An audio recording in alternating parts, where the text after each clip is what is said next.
All right, good morning, everybody. Welcome to the September 23rd regular San Benito County Board of Supervisors meeting. We'll start with the Pledge of Allegiance by Supervisor Curl, please. Ready, begin. I pledge allegiance to the flag of the United States of America and to the republic for which it stands, one nation, under God, indivisible, with liberty and justice for all. Entertain a motion to approve the acknowledged certificate of posting. Do it first. We have a second. Second. All those in favor, please say aye. Aye. Aye. Motion passes. And before we get into board announcements and committee updates, we have 2 moments of silence today for members of the community who have passed on. I'll kick it off first to Supervisor Curl, please. Thank you so much, Mr. Chair. Many of you may not know, but last week on September 9th, Eric Bailey, who has been working at the assessor's office for some time, passed away suddenly at the age of 78. I believe he was the former assistant assessor of Monterey County, and he helped the recorder's office for a period of time with some special projects that actually brought in and increased our revenues in the county. The man was a wealth of information, and he came from a generation of individuals that really wanted to mentor people and pass on his knowledge, especially his experience in the assessor's office. It was truly amazing to work with him. He reminded me of a former mentor I had, George Mann from Santa Clara County, where he didn't want to give you the answer. He wanted you to think about it before he gave you the answer. And it was such a pleasure working with him. And I'd like to ask the assessor to come up and say a few words before our moment of silence about him. Thank you, Tom.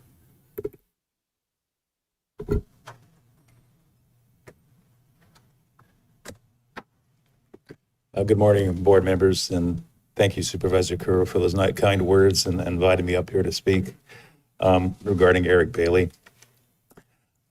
First, I'd like to offer my sincere condolences to his wife, Chantel, and the family for the loss. At the assessor's office, we were just in shock, deeply saddened to hear the news of Eric's passing. You know, I just spoke with Eric 4 days before he died, and he was planning a 3-week vacation with his wife. They were going to go to Canada, travel, visit family. And when he came back, he was talking about stuff he was going to do for the office, some assessment appeals, some complex appraisals he was helping staff with. He just loved doing that stuff. He was just an extremely brilliant man. He spoke 4 languages fluently, and I think a couple others semi-fluently. You know, he was really an expert on property tax law, property tax appraisals. He was a mentor to my staff, just training them on all different issues, complex appraisal issues, just a wealth of knowledge.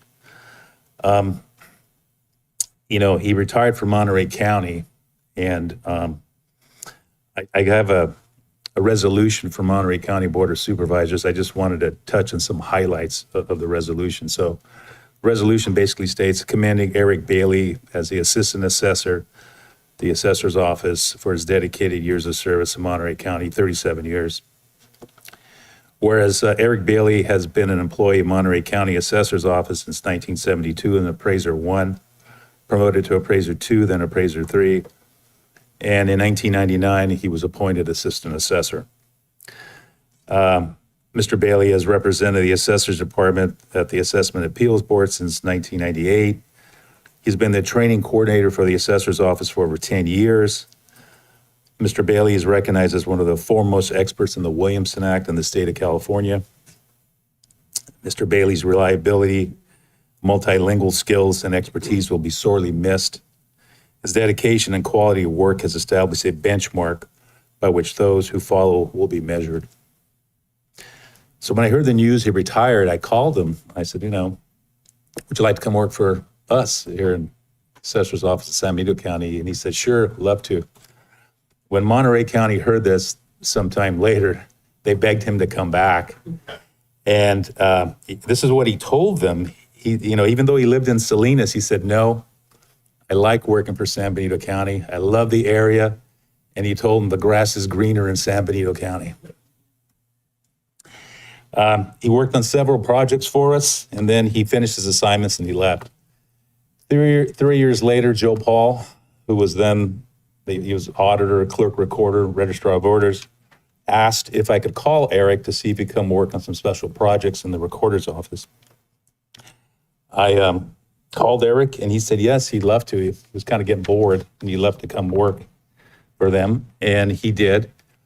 When he finished working for them, I then asked him if he'd like to come back to work for us on some special projects and some complex appraisals, and he said, yes, he'd love to do that. We were extremely fortunate to have Eric work for us. He taught my staff so much during his time here. His knowledge, his skills, and his friendship is going to be deeply missed. He was truly a remarkable man. So, thank you.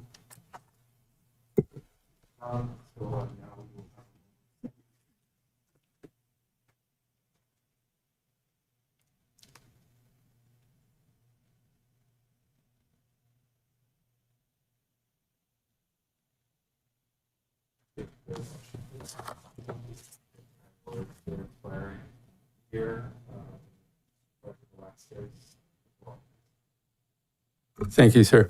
I also want to, we lost a very special person in our community last week, September 14th, Mary Encinas. She is a huge part of our community with the high school girls softball team. You name it, she was involved, and she gave her heart to this community. Beautiful person, always so much to say and so much wisdom. Going to miss her, and I know a few of you also know her, so if you want to say a few words, I just want to make sure we recognize how important she was to our community. A moment of silence as well.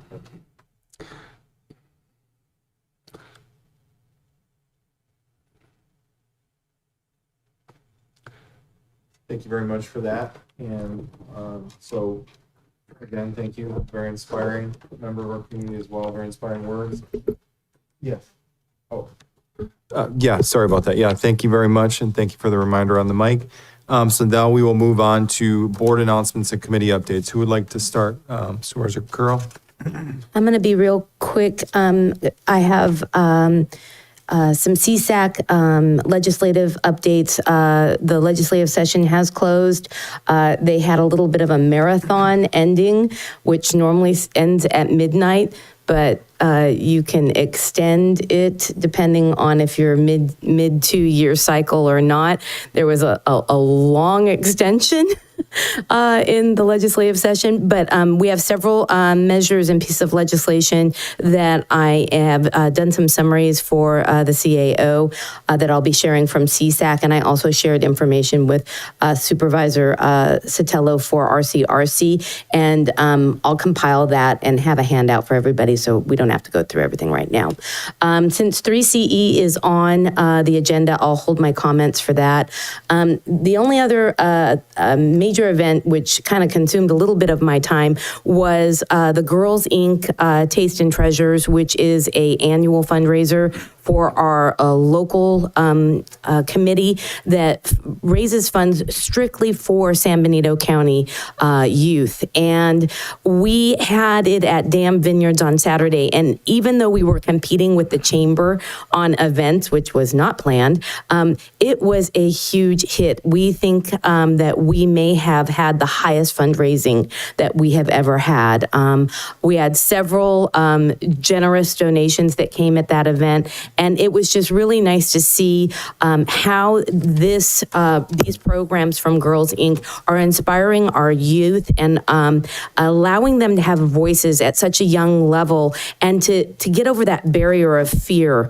Supervisor Sotelo was our guest speaker, and her daughter attended at Spring Grove, the summer program, and her her comments were just wonderful. And it is really nice to see that we are building new leaders in our community that are from San Benito County and have the ability to be, as Supervisor Sotelo said in her speech, a future engineer, a future scientist, a future teacher, a future mayor, or a future board of supervisors. And it was very touching. And I just want to thank all the participants because without their support, these programs would not be in our schools, and we're trying to get them to every school in San Benito County so that our young women can be empowered, and strong, smart, and bold is our theme. And I think it really came out with the comments and the speeches from Saturday. So I just wanted to thank the community for their support. Thank you so much, Mr. Chair. Great, thank you very much. Supervisor I Velasquez. don't have anything, sir. Supervisor Zanger. Supervisor Sotelo. Thank you.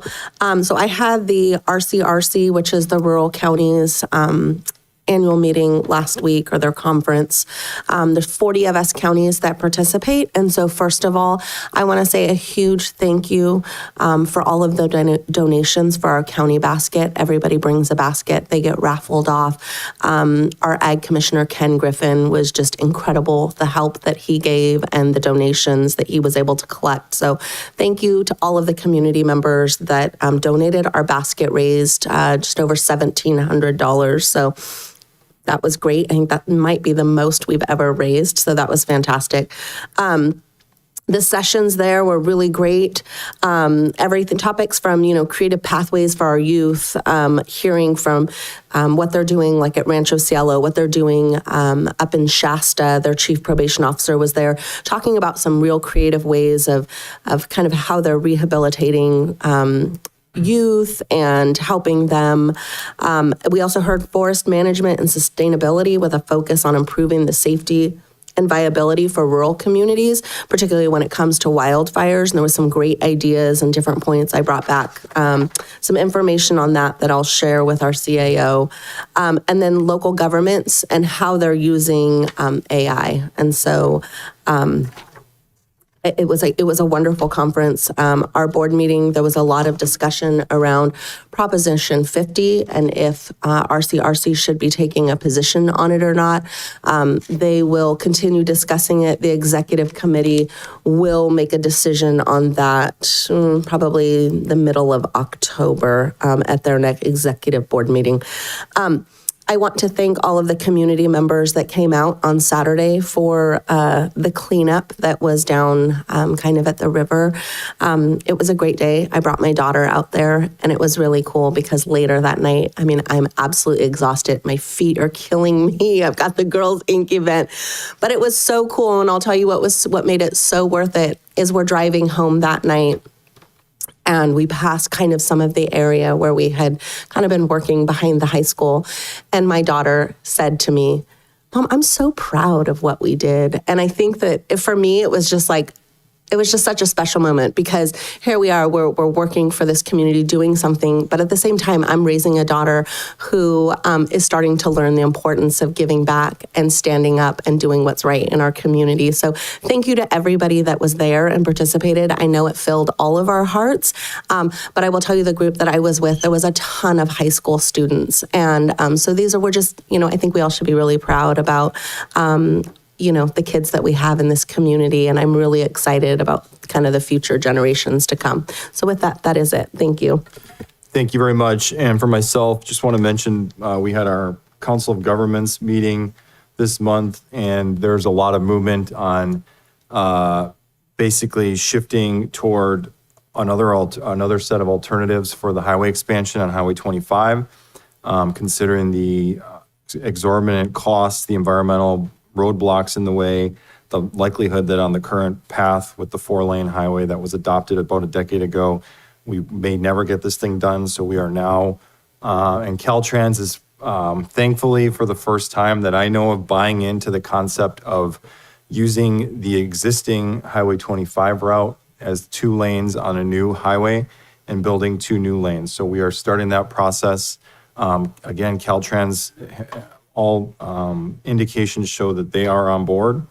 But we now will be going through the public outreach process for that. And so there will be a public outreach workshop November 19th to kick that off. Look for more details. Of course, at the COG board, we did encourage Caltrans to expedite as much as possible with process. There are still, the environmental process is still moving forward. It's just that we are now adding these additional options into the fold. So very excited about that. And then on Saturday, I attended the Latino Coalition of San Benito County, held a press conference to announce $200,000 Cal OES grant for the community, which is a big, big deal. So thank you to the Latino Coalition for the work they're doing. There was a kickoff or a press conference at Tony Aguirre Memorial Park in Hollister, and a lot of folks came out, emergency responders, community members, to celebrate that. And essentially that $200,000 grant will go toward helping our most vulnerable populations with emergency preparedness. So thank you again to the Latino Coalition. So that would be it for me, and that would take us to our next item on the agenda, which is public comment. And this would be the opportunity for members of the public to address the board of items that are not appearing on the agenda. Do we have public comment? If you'd like to make a comment in chambers, please provide a speaker card. On Zoom, please press star 9 or the raised hand icon. And in chambers, we'll start with Dana.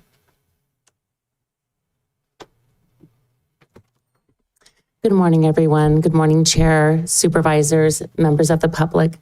My name is Dana Edgell, and I'm your Behavioral Health Director for a little while longer. And I'm here today to highlight the importance of suicide prevention. September is Suicide Prevention and Awareness Month. And we are hosting, in collaboration with Family Service Agency of the Central Coast, they are our Suicide Lifeline provider, on September 26th, so this Friday from 12 to 3. We will be at the Gavlan Community College. We thought it was important to be somewhere where we could reach youth and young people as well as our community members. It's a free event. There'll be resource tables, some informative workshops, a raffle, and some snacks. And it's really important for all of us to have an understanding of what makes someone at risk for suicide and what the warning signs are. So just pausing there for a moment, if you notice someone in your life who is withdrawing from activities, there's a sudden change in behavior, oftentimes folks start kind of saying their goodbyes, and there's a sense of hopelessness. And if you notice those signs, it's really important to reach out for help.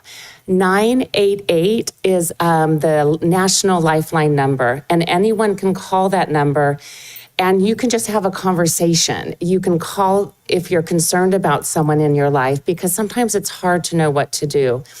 And I also want to highlight the importance of a resource that is a little bit underutilized right now, but in San Benito County, 24/7, we have a mobile crisis team. And mobile crisis is a great alternative to calling law enforcement when someone is at risk for suicide or having a mental health crisis. These are trained professionals who can help de-escalate the crisis, do a safety plan, and do a risk assessment. And if that individual is still at risk, then they can help get that individual to the hospital for further evaluation and assessment.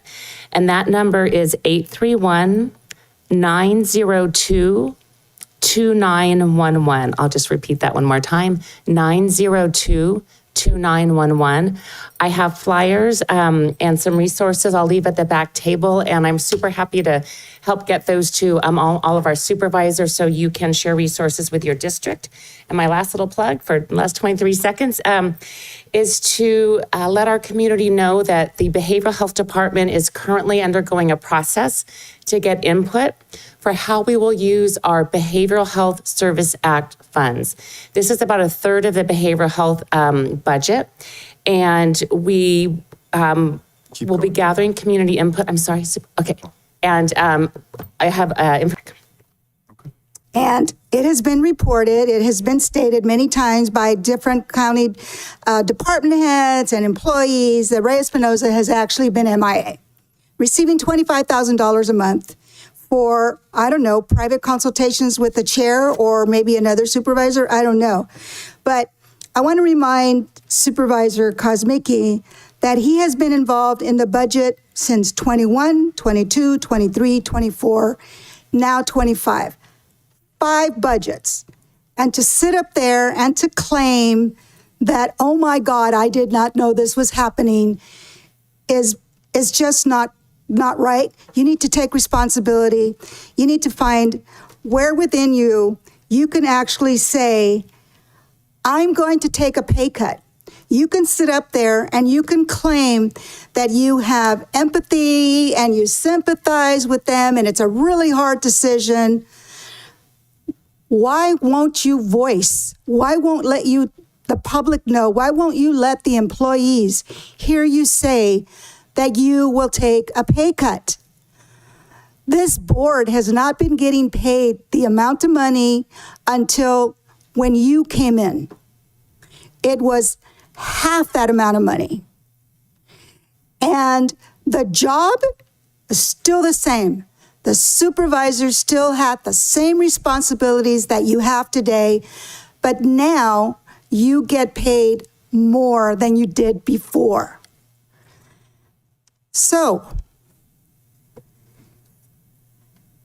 I don't understand, and it is not a female-male thing, but the women on this board have voiced and have made a public comment to the employees that they're willing to take a cut, but the men have not. What is it with the men on this board that will not face the employees or me right now at the moment while I'm calling you out that you will not take a pay cut? To quote someone is that they didn't start the fire. The flames were already there for years, and you continue to put firewood into the flame by continuing to allow Ray Espinosa to get a $25,000 a month check. That concludes public comment. All right, thank you very much. So that would take us to our consent agenda. Are there items on the consent agenda that the board would like to pull? Hearing none, do we have public comment on consent? If you'd like to make a comment in chambers, please provide a speaker card. On Zoom, please press *9 or the raised hand icon. And I have no public comment. Great, thank you. I'll entertain a motion to approve the consent agenda. So moved. Motion. We have a first, Velasquez. We have a Second. Second, Zanger. All those in favor, please say aye. Aye. Motion passes. That would take us to our regular agenda. The first item on the regular agenda is receive informational presentation and annual update from Central Coast Community Energy to provide an overview of 3CE's work toward renewables and impact on San Benito County. And thank you very much. We have a representative from 3CE here, and go right ahead when you're ready. Hello, Chair Kosmicki and members of the board. Thank you for the opportunity to provide an update today on behalf of Central Coast Community Energy. My name is Sophia Schwartzky, and I serve as a Community Relations Manager for Central Coast Community Energy, also known as 3CE. I'm here to share highlights about 3CE's recent activities, programs, and ongoing efforts to support your community. Before I begin, I'd like to thank Supervisor Curro for serving on our policy board and CAO Colio Warren for serving on our operations board. Your leadership is greatly appreciated. First, I'd like to provide a quick overview of 3CE for members of the public who may be less familiar with our work. 3CE is the public agency that sources renewable energy for the Central Coast.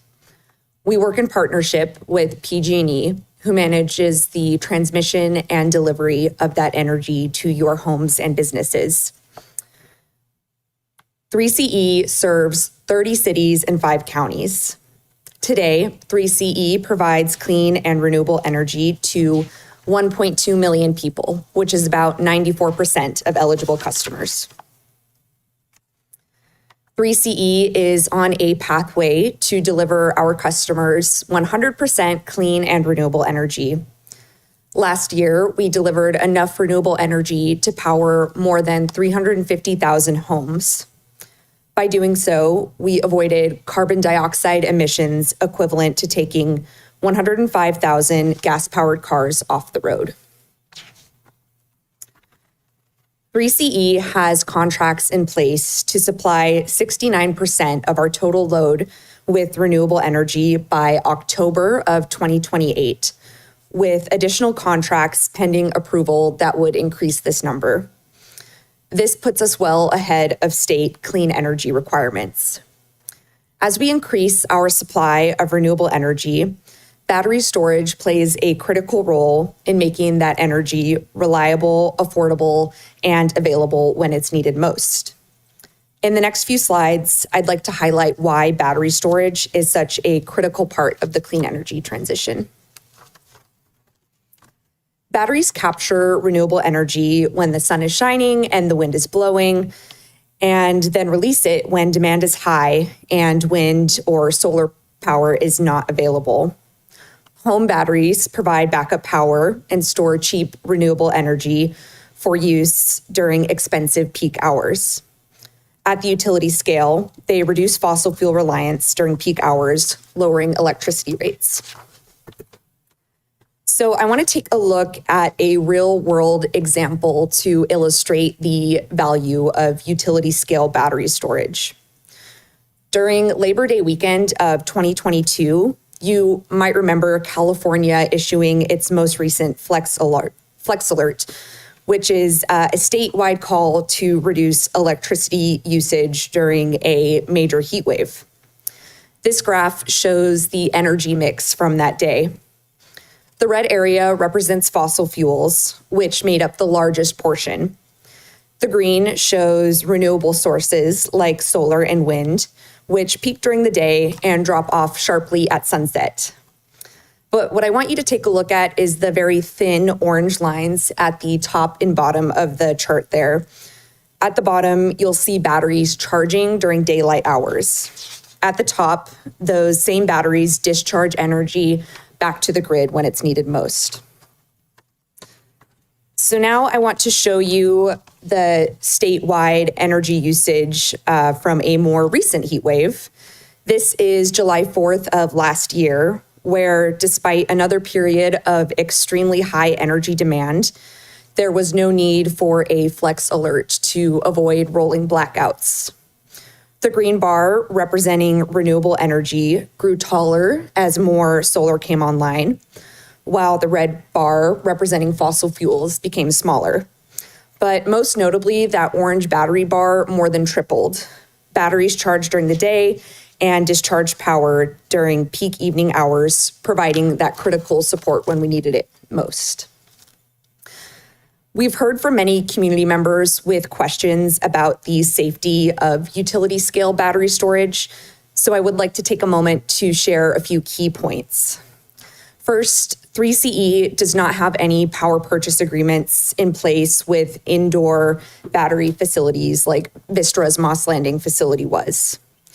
All of the battery storage projects that we invest in are modern systems that are located outdoors, in containerized units with individual fire suppression systems. These projects are built to National Fire Protection Association codes with oversight from local fire marshals and must comply with the latest fire and building safety standards. Finally, battery system failure rates have dropped by 98% since 2018, even as global battery deployment has increased by 25,000%, and that's due to these increased safety standards.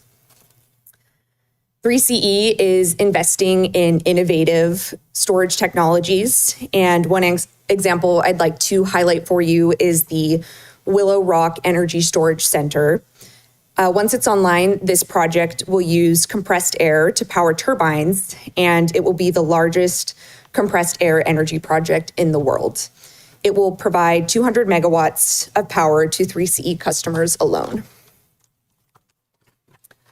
Our Atina Solar Plus Storage, Atlas Solar Plus Storage, and Victory Pass Solar Plus Storage are among some of the latest projects 3CE has invested in. Together, these three projects will supply enough clean energy to power the homes of 263,000 3CE customers. Delivering renewable power is only a part of 3CE's mission. Equally important is connecting with the communities we serve. Our outreach team is active across the region. We sponsor local events. We host webinars that inform and develop our clean energy programs. And we also lead workshops in person on these topics. To better meet the needs of our diverse communities, 3CE has hired additional bilingual staff, expanded our translated materials, and developed an action plan focused on supporting underserved populations. Our customer service line now offers support in over 150 languages.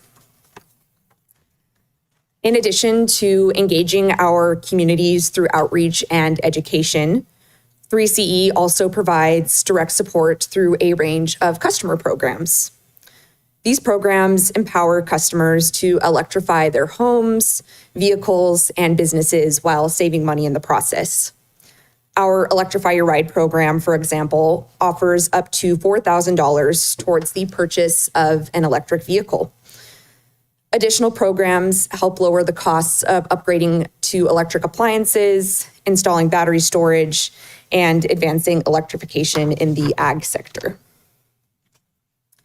3CE also offers programs exclusive to member agencies like San Benito County. Through our Electrify Your Fleet and Charge Your Fleet program, we have up to $300,000 per year available for electric fleet vehicles and EV charging stations.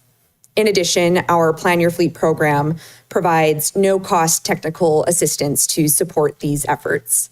And I believe our programs team is already in touch with staff to talk about these opportunities. 3CE also provides a Reach Codes program, offering technical assistance and outreach support to help cities and counties adopt, implement, and enforce local Reach Codes. Since 2018, nearly 7,000 customers have benefited from 3CE's programs, putting more than $11 million back into the community. Over $4 million of that support went directly to underserved community members. This slide highlights how unincorporated San Benito County has taken advantage of 3CE's programs to date. So far, just the unincorporated areas of San Benito County have received nearly $80,000 in funding through various 3CE programs. Before I conclude this morning, I want to provide a brief legislative update. To start, H.R. 1, the federal mega bill, also known as the One Big Beautiful Bill Act, does have impact on 3CE customers. As you may know, this bill eliminates federal tax credits for electric vehicles after September 30th, and Keep going. Thank you, for home energy upgrades after December 31st. Our customers combine federal incentives with the rebates 3CE offers. So we're encouraging those considering electrification to act now and maximize their savings. H.R. 1 also eliminates tax credits for utility scale solar and wind projects that have not broken ground by 2027. Because these projects are cheaper and quicker to build than natural gas alternatives, without federal support, they may become more difficult to develop, which could lead to higher energy prices over time. To address this, 3CE was a strong supporter of the Pathways Initiative, which creates a regional energy market across California and other Western states. I'm glad to share that the Pathways Initiative was chaptered on the 19th. This will enable us to sell excess renewable energy produced during the day, reducing emissions across the region and generating over $800 million in savings for Californians. I know I'm out of time here, so I'll wrap up. I just want to say thank you so much for your time this morning, and I'm happy to answer any questions you may have. Thank you very much. We'll go to public comment and then we'll bring it back. If you'd like to make a comment in chambers, please provide a speaker card. On Zoom, please press *9 or the raised hand icon. And it looks like I have no public comment. All right, we'll bring it back to the board. Supervisor Crowe, do you want to start since you're the representative? Yeah, thank you so much, Sophia, for being here and doing this presentation. I think 3CE is kind of like the unsung kind of environmental helping of our county and our state. It's extremely complicated. I thank the chair for putting me on 3CE. It has been a learning experience. I have only been on it, since January, and every meeting I am learning something new.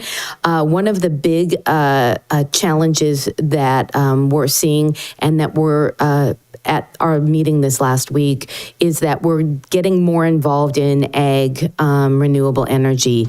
And I think San Benito County can play a very important part in the testing of that and in working with our agricultural communities on what best practices are. Luckily, I do agree completely that the battery conversation needs to be an educational conversation. The Moss Landing indoor battery system is no longer in existence. 3CE was not involved in the Moss Landing storage areas. That had nothing to do with our energy storage areas.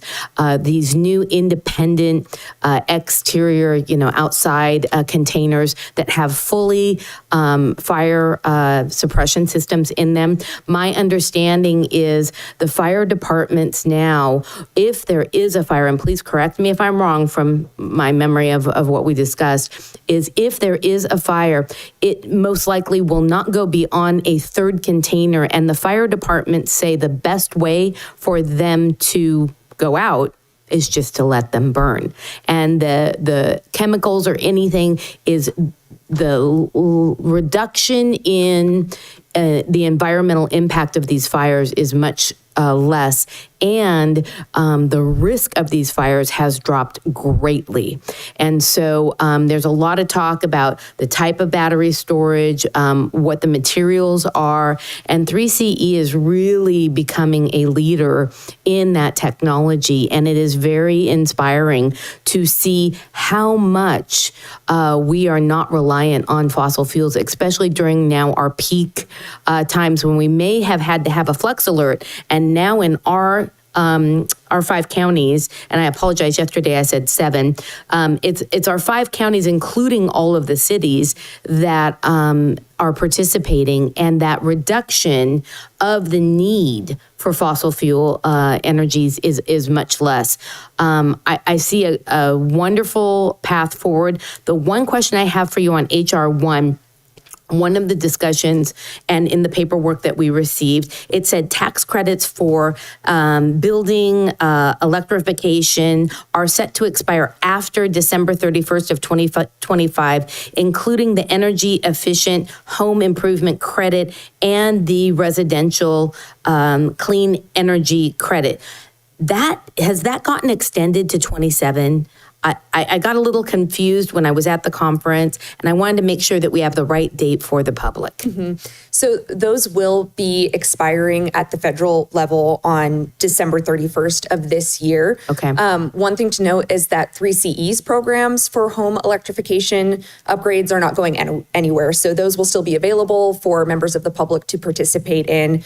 And we're actually working with our outreach team right now to do some more outreach to customers to make sure that they know that if they're considering doing those home energy upgrades, to do it sooner rather than later so that they can get our incentives along with the federal incentives. And then for the EV incentives, the deadline is much sooner. It's at the end of this month. End of September. Yes. Yeah. So I just want to make sure, because it's very misleading for the public, because at the national level, it's different for what we're trying to do. And I would really like to do some outreach with our community.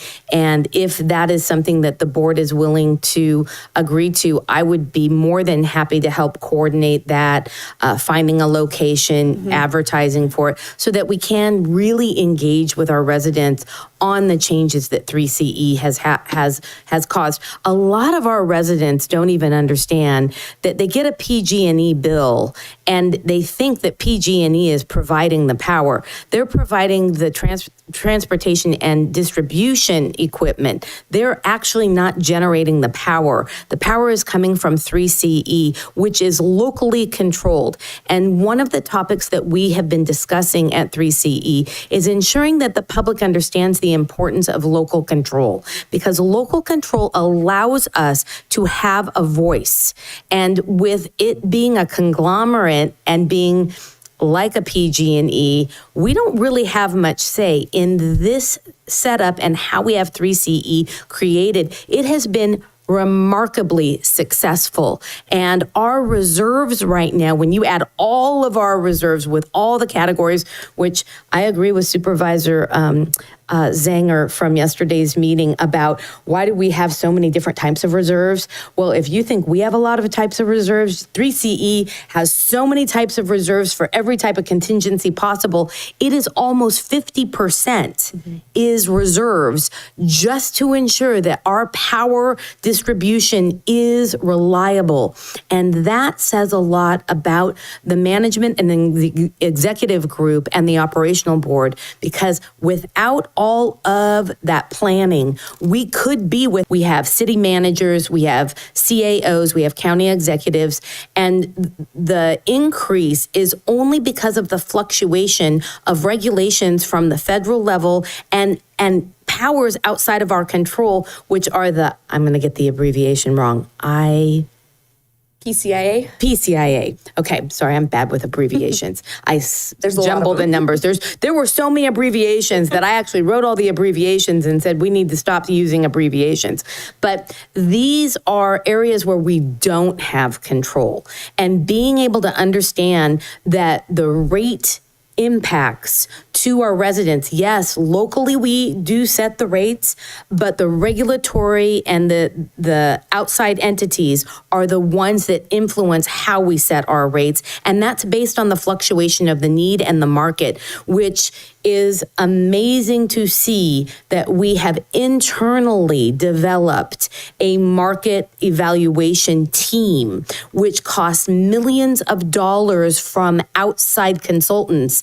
And 3CE did it for less than a quarter of the price, and they're internal. And now we're looking at, can we take that knowledge and actually use that to help other agencies and get some revenue from all the investments that we've done internally. So I think there's a lot of things that 3CE has done. I could keep going on, but I just wanted to highlight a few of the things.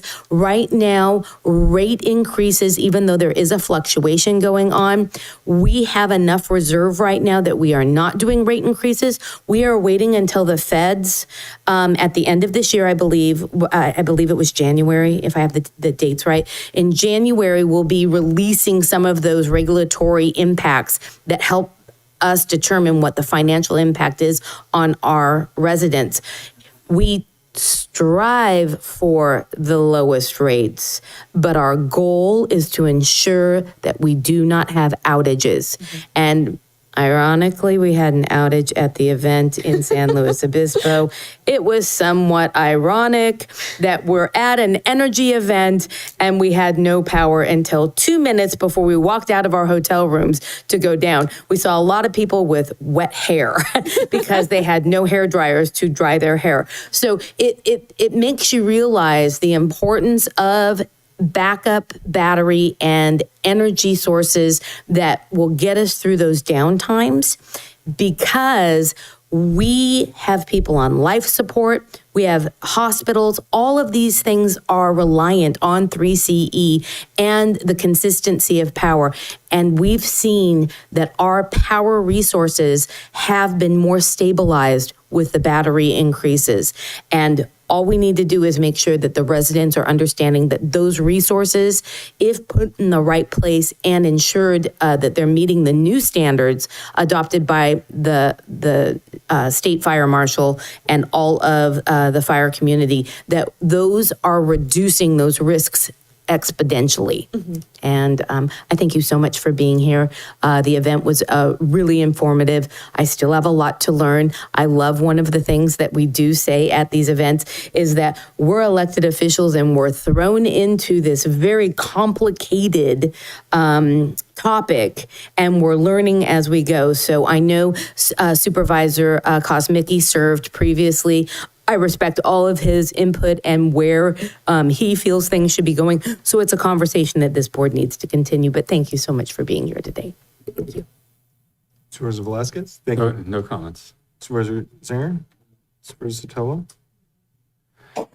Yeah, I'll be brief, but yeah, I did serve on 3C for 4 years. And, you know, one of the things that I continually brought up and was a point of frustration from a state perspective is the resource adequacy issue. And, you know, to an extent, we've alluded to it here, but one of the biggest reasons why we pay these outrageous bills for our utilities here in San Benito County is because of state laws that require organizations like 3CE to put aside a tremendous amount of money.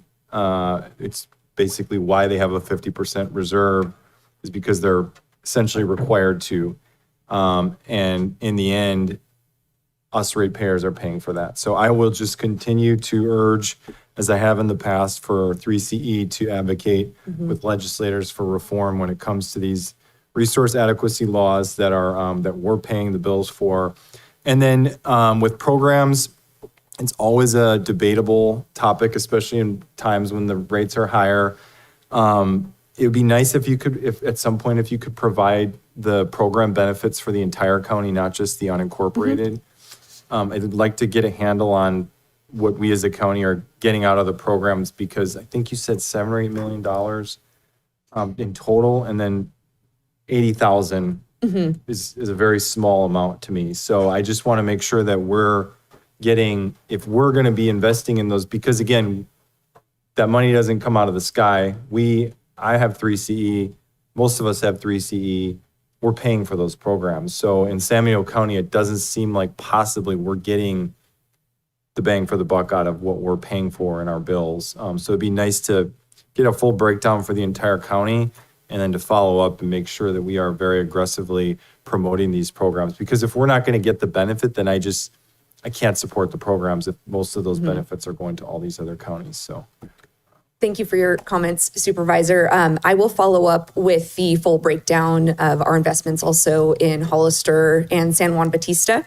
And thank you so much for bringing up resource adequacy. I did want to let you know that it is one of our issue area priorities for next year. I talked a bit about the Pathways Initiative as a way we can increase affordability, but you're exactly right. RA does make up about 1/3 of our energy costs, and it's definitely a priority area for us in Sacramento next year. And I will definitely follow up with more information about our programs to share with your constituents, and then work with our communications team to make sure that everybody is aware that these are available. And I do want to highlight that our programs analyst, Anna Capstick, who works with our member agencies, is engaged with your staff to help you tap into that $300,000 that's available for fleet electrification and EV chargers, as well as our technical assistance program, Plan Your Fleet. So thank you so much for your comments. thank you so much. Appreciate it. All right. Mr. Chair, can I just add yes, one of thing? course. Because you hit on a very important part, which is the advocacy and changing some of the regulatory requirements of these fundings of outside, like the others that we know we have to fund because of the structure it has right now. We do now have an internal advocacy team, which now is not only doing it at the state level, their goal is to start going to DC and advocating so that we can change those regulatory requirements. So I think that was a huge step this year for 3CE, is recognizing that we have to have a stronger and bigger voice in DC. Thank you very much. Appreciate your time. Thanks for coming over. Thank you for your time. Alrighty. So then we'll move on to item 2.2, which is approve updated purchasing policy regarding public works capital projects, and that would be under County Council, Gregory Pramos. Honorable Chair and members of the Board of Supervisors. This is a cleanup item that the County Council's office drafted for RMA. There are some specific changes that are being made to the purchasing policy, as well as changes to the county ordinance as it relates to public works projects. They are detailed in your report. I would just note that there are several items of interest, especially as it relates to the discussions that the board has had over the last few days and will continue to have. So I just want to highlight a couple of the key points here. Number one, as far as purchases above $50,000 will require board approval, and specifically that there will be no contract splitting or contract stacking. That is that any contract up to $50,000, the county administrative officer will have authority to execute, but any subsequent contract will require board approval. We will not be approving, that is, the county council's office and the CAO will not be approving subsequent contracts up to $49,999 in subsequent years when otherwise there should be an amendment to the contract, not a new contract, for a continuation of the same services. So I want to reassure the board in that regard. Also, this is going to address evergreen contracts. For those that don't understand an evergreen contract, those are contracts that perpetually renew and have no end date. Based on my 37 years of experience, evergreen contracts should never be entered into, especially by a public agency. And I know that the CIO shares my belief in these types of contracts. These changes will require that all evergreen contracts be reviewed by the CIO by the end of the year 2026. So what I can assure the board is that these contracts are going to come back to you, and we will be advocating for termination dates on all of these contracts, and we will not be advocating for any new evergreen contracts. The board needs to have the discretion to terminate contracts as it sees fit, regardless of the nature of the contract. So we, as the board has stated repeatedly, you need to get control of these contracts and understand the costs going forward. And then there are some other changes. So I'm going to turn it over to Steve Loop to focus on the changes as it relates to public works projects, specifically capital projects, and to answer any questions that you may have. All right, thank you, Greg. Good morning, Chair, Board of Supervisors, and members of the public. I'm just going to highlight a few items and then be available to answer questions. Because as Greg mentioned, there's quite a few changes, but I'm just going to discuss some of the significant ones included in this item. And so one of the big goals for this item, in addition to what was previously mentioned, is to have our county code align with the state purchasing policy that the county adopted, which is called CUPCA, California Uniform Public Construction Cost Accounting Act, CUPCA. And so we're updating our county code to align with CUPCA, which was also adopted a few months ago. And CUPCA recently changed. And so I'm just going to mention a few of the changes that the state code, which is where CUPCA resides and which the county adopted, the state code recently changed the limits of public work contracts, and the limits thereof.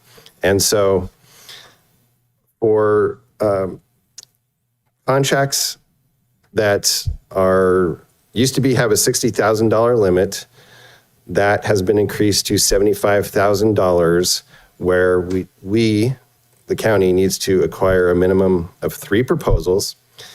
And as was just mentioned, if that number goes above, if for a proposal for a project goes above 50,000, it actually has to come to the board. And if it's below 50,000 to 10,000, the CAO can review and approve it. And if it's under 10,000, then the department heads can approve the contract. But we still need 3 proposals. So that's change number 1. Change number 2 is what CUPCA calls informal bidding. And so when a project is in the range of 75,000 to now 220,000, we can do a process called informal bidding, which we have to put the project on our county website. We have to notify trade journals and any contractor that has signed up to be on an approved list to the county for a trade. We have to notify those folks as well. So that's what's called an informal bidding process. And you don't necessarily need plans and specs for that type of project because there tend to be smaller projects, believe it or not. But that still has to go on the website. We have to have a project description. We have to go to trade journals, and we have to notify any contractors that are on our list for that trade that there is a project to be bid on. Now, if the projects are going to have a cost of over 220,000, then we have to have plans and specs and go out to bid and kind of do the standard process. And so that's one of the large changes to get our code aligned with CUPCA, and then that will also align with our purchasing policy. Let's see, the evergreen contracts was just mentioned, and so the other kind of a small item, but it's important, that's as part of this agenda item is regarding kind of food purchases. So essentially, this item says that the CAO may delegate authority up to $250 to department heads on a case-by-case basis for essentially food purchases and small items like that. However, all purchases above $250 must be approved by the CAO or a designee within the CAO's office. And that was from the direction from the board on May 20th of this year. So those are kind of the big items, and I'll just pause there for questions. So. Thank you very much. I'll go to public comment, please. If you'd like to make a comment in chambers, please provide a speaker card. On Zoom, please press star 9 or the raised hand icon. And I have no public comment. Thank you very much. We'll bring it back to the board. Anyone want to start? Where's Sotelo? No? Zanger? Where's Velasquez? Yeah, I do. Quick question. I know you said anything over 50 needs the approval, CAO, but under 50, if one of the departments gets into a contract for 5,000 for some kind of equipment, who oversees that to make sure it doesn't have a long-term, sometimes these contracts, if you don't cancel the contract for the 1 year, you're stuck with it for 10 years. We talked about this. Yeah. How do we make sure, these are sometimes small contracts, but tricky. So every contract will first come to the county council's office for review and approval as to form. And once we've reviewed and approved it, it will then go to the CAO's office for review and approval. Even if it's under 50? Yes. Okay. It says, I have a question on the $10,000 because that's what it gets tricky. yeah. So the departments, currently what the departments do, they get the contract for $10,000.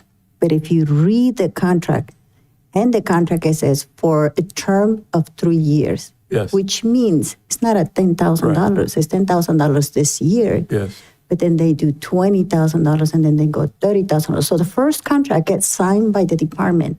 Right. The second year it gets signed by the CEO, and the third year.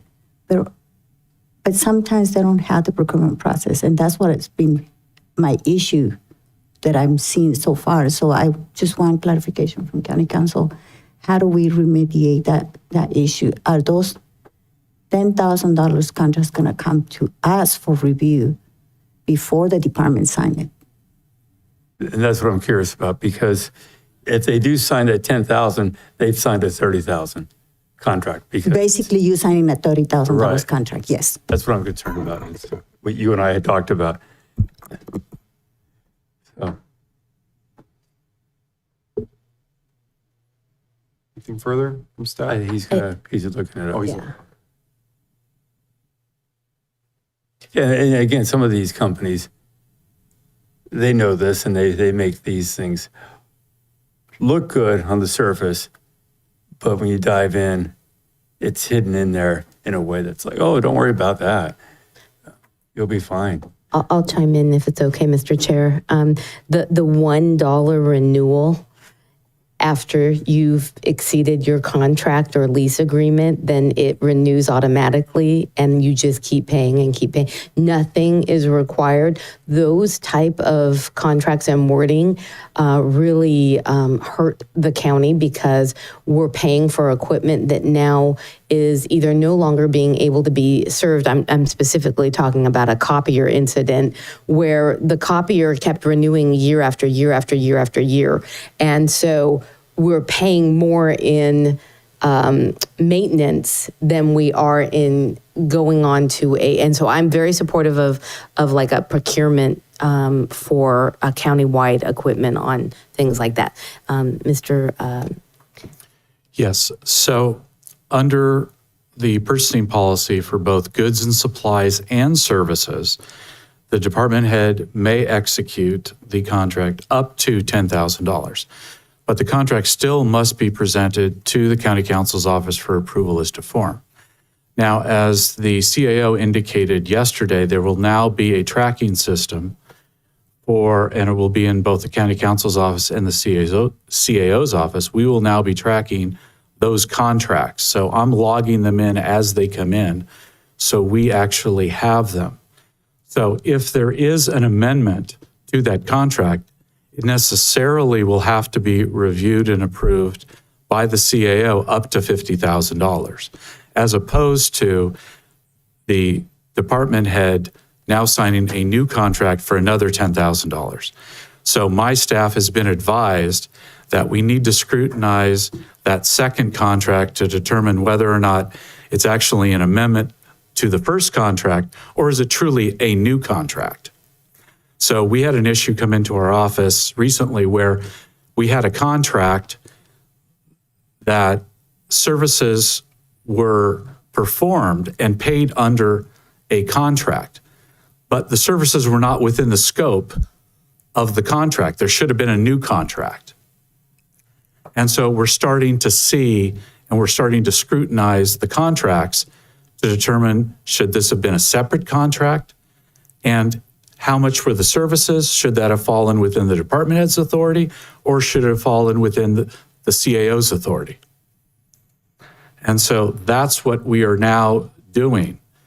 And then if it falls within that 10 to 50,000 on an amendment, that will then go to the CAO's office for approval. And so we're now going to be looking at, are we contract splitting? Are we contract stacking?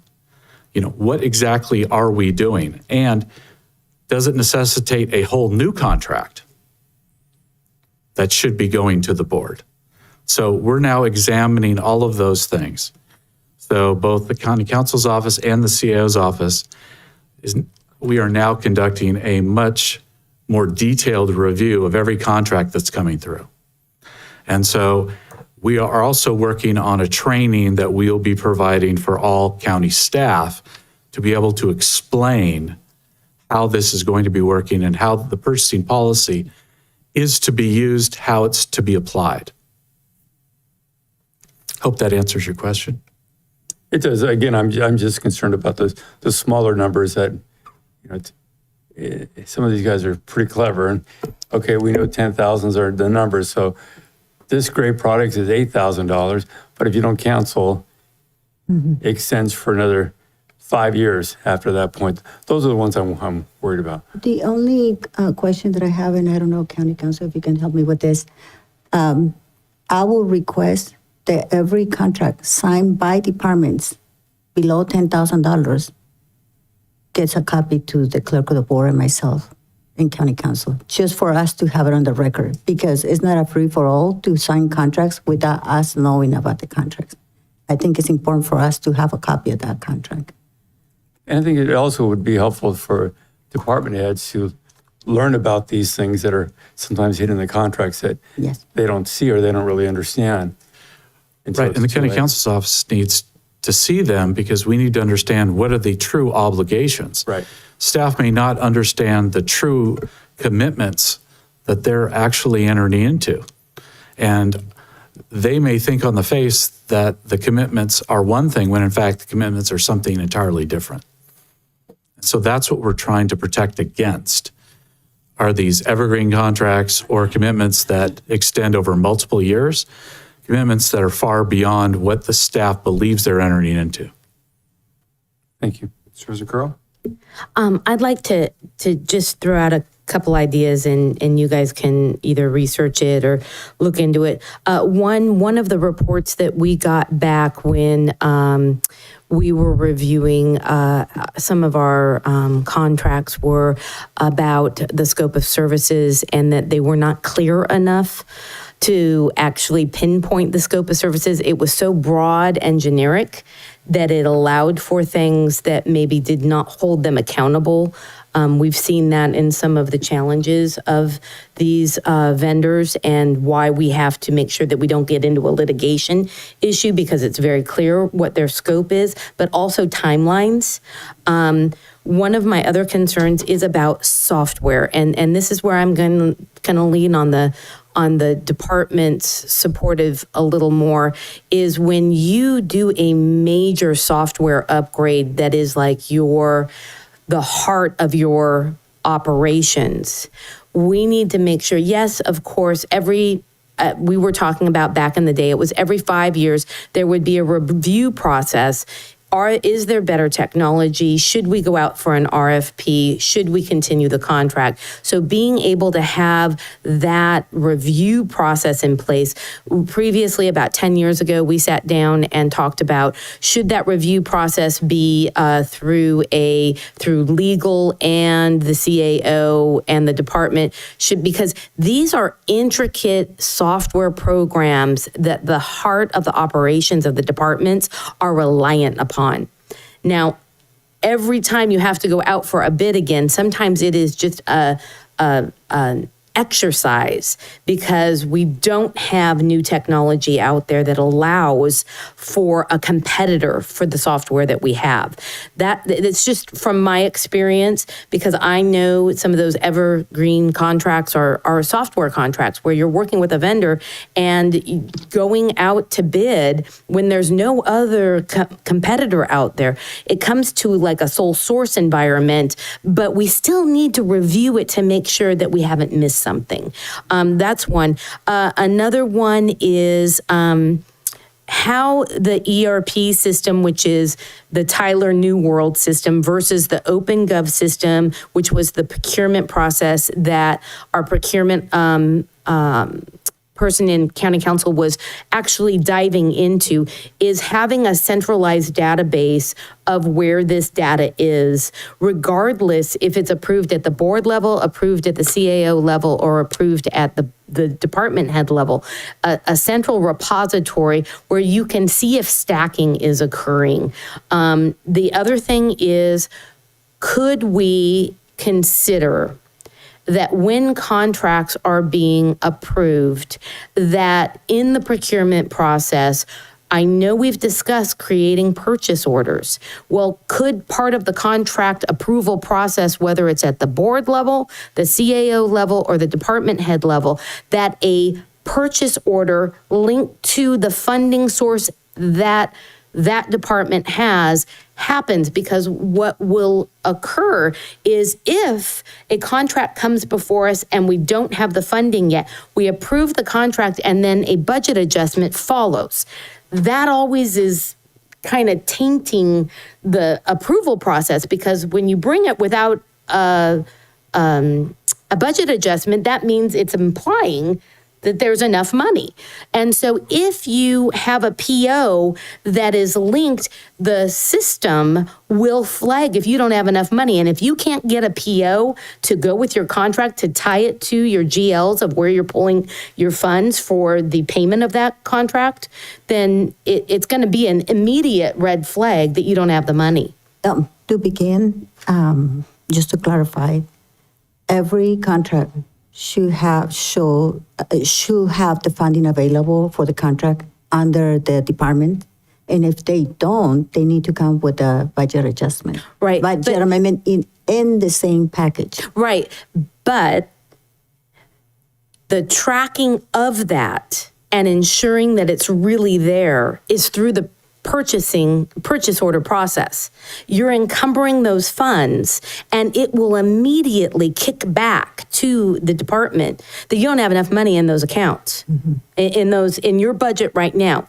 And maybe you have to do a budget adjustment from an outside source to those, but you have to do that in order to do it. But then at the same time, you're encumbering the funds and we're starting to actually see all of our encumbered and committed costs at all levels. So I know it was what was being worked on, and July 1, it was being moved forward with the PO process.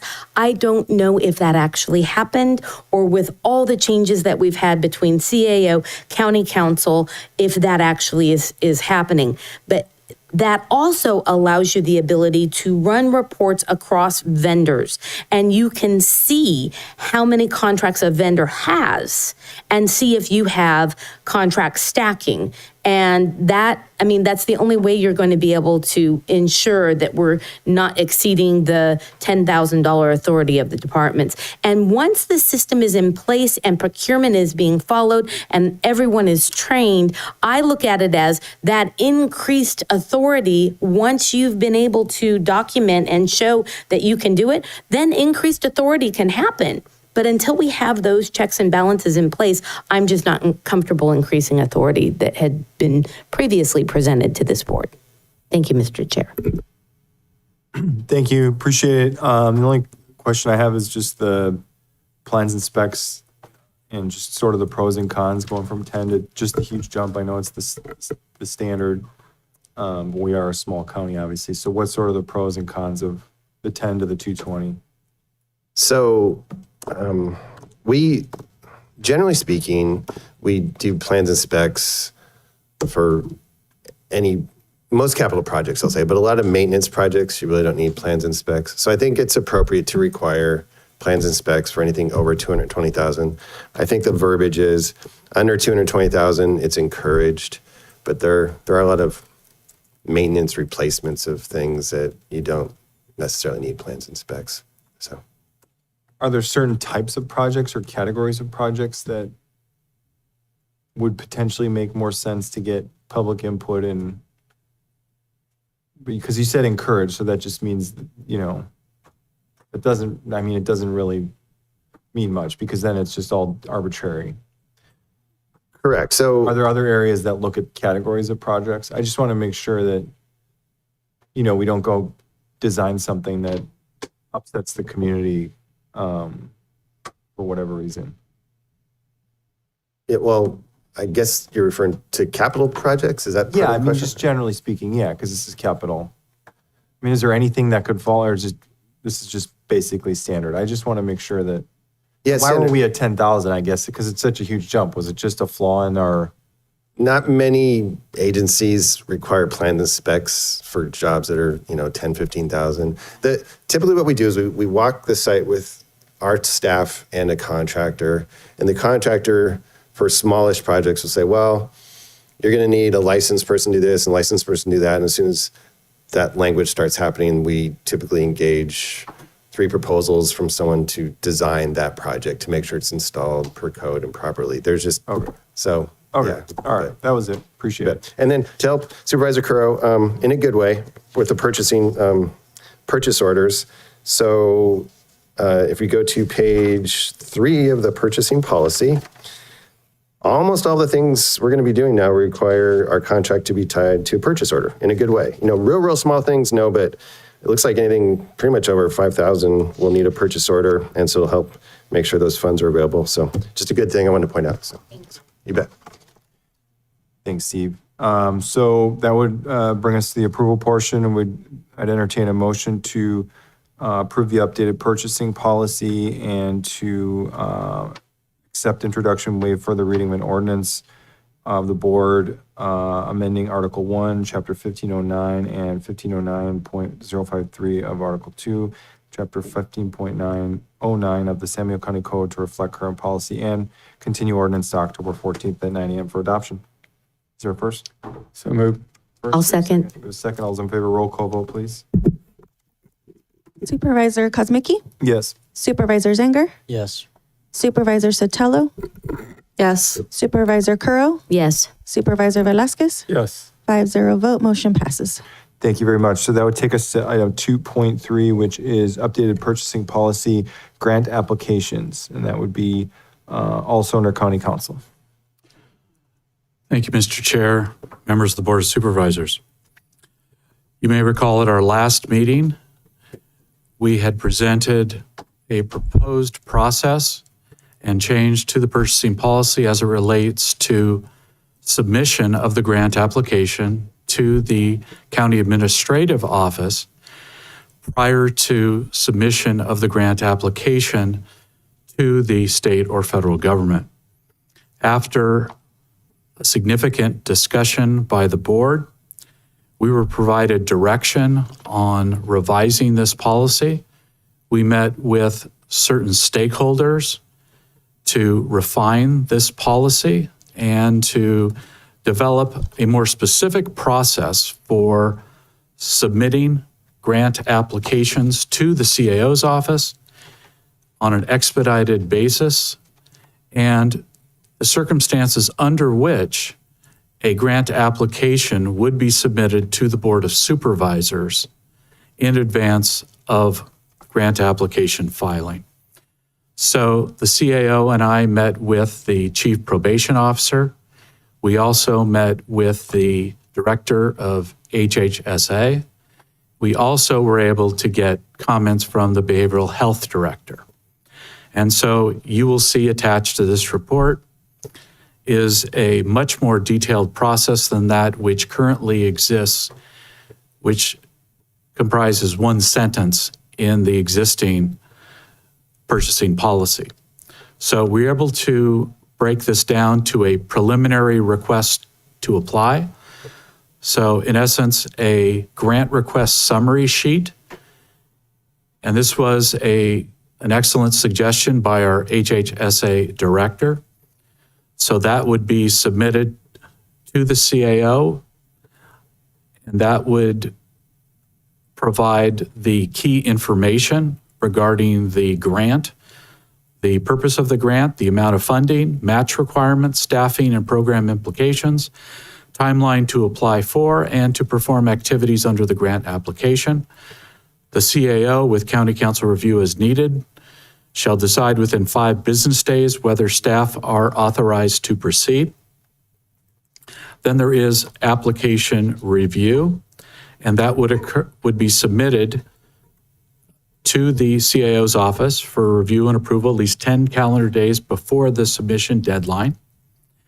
And if in the opinion of the CAO that the Board of Supervisors approval is required, then there are certain circumstances that would trigger that review by the board, where the grant would commit the county to additional staffing obligations and or creation of new county programs.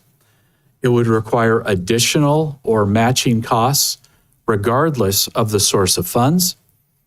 It would extend commitments beyond the term of the grant, or that it would have significant policy impacts inconsistent with formally adopted board policies, strategic plans, or budgetary directives, or raises broader political or strategic implications.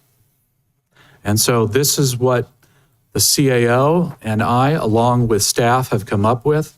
We believe that this reflects the board's direction, and we believe this is a far better process and ensures that the grants that are applied for will align with the board's priorities, but will also align with the board's budgetary priorities. And I'm happy to answer any questions you may have. Thank you for that. We'll go to public comment, then we'll bring it back. If you'd like to make a comment in chambers, please provide a speaker card. On Zoom, please press *9 or the raised hand icon. And I have no public comment. Thank you. We'll bring it back to the board for questions or comments. Do we have any questions or comments? Supervisor Sotelo? I really appreciate you guys bringing this back to us and working with staff and the department heads. And I appreciate that there's kind of a timeliness element in it too, so that everybody is very clear about the expectation that, okay, within 5 days, you'll hear back from the CAO on that authorization, and then the 10 calendar days with the application review. So I appreciate you working with staff, and I appreciate the timeliness that's included in this, so that we're all very clear. So thank you. Thank you very much. With that, I'll entertain a motion to approve the updated and revised purchasing policy, section 17-1, grant applications, and to adopt resolution repealing resolution number 2023-139. Is there a first? So moved. And first, we have a second. Second. All those in favor, roll call vote, please. Supervisor Kozmicki, Yes. Supervisor Zanger, Yes. Supervisor Sotelo, Supervisor Curro, Yes. Supervisor Velasquez. Yes. 5-0 vote, motion passes. All right. Thank you very much. Let's take a 5-minute break.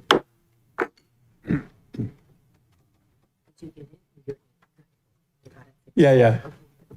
Recording stopped. I can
Progress. Come back. All right, we're back from brief recess. Thank you, everybody. So we would move on then to item 2.4, which is discuss proposed transient occupancy tax incentive program, otherwise known as hotel incentive program for hospitality development as recommended by the Tourism Advisory Committee and provide staff direction as desired. So this item is actually coming from the Board of Supervisors and the Tourism Committee on which Supervisor Zanger and I sit.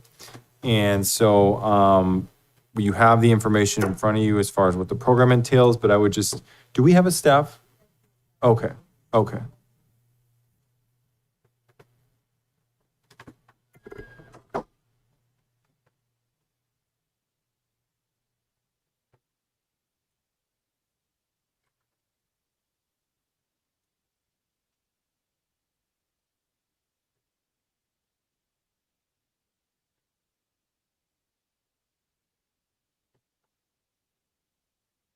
My apologies, they're getting stuck with the ERP system, trying to print stuff and having a hard time.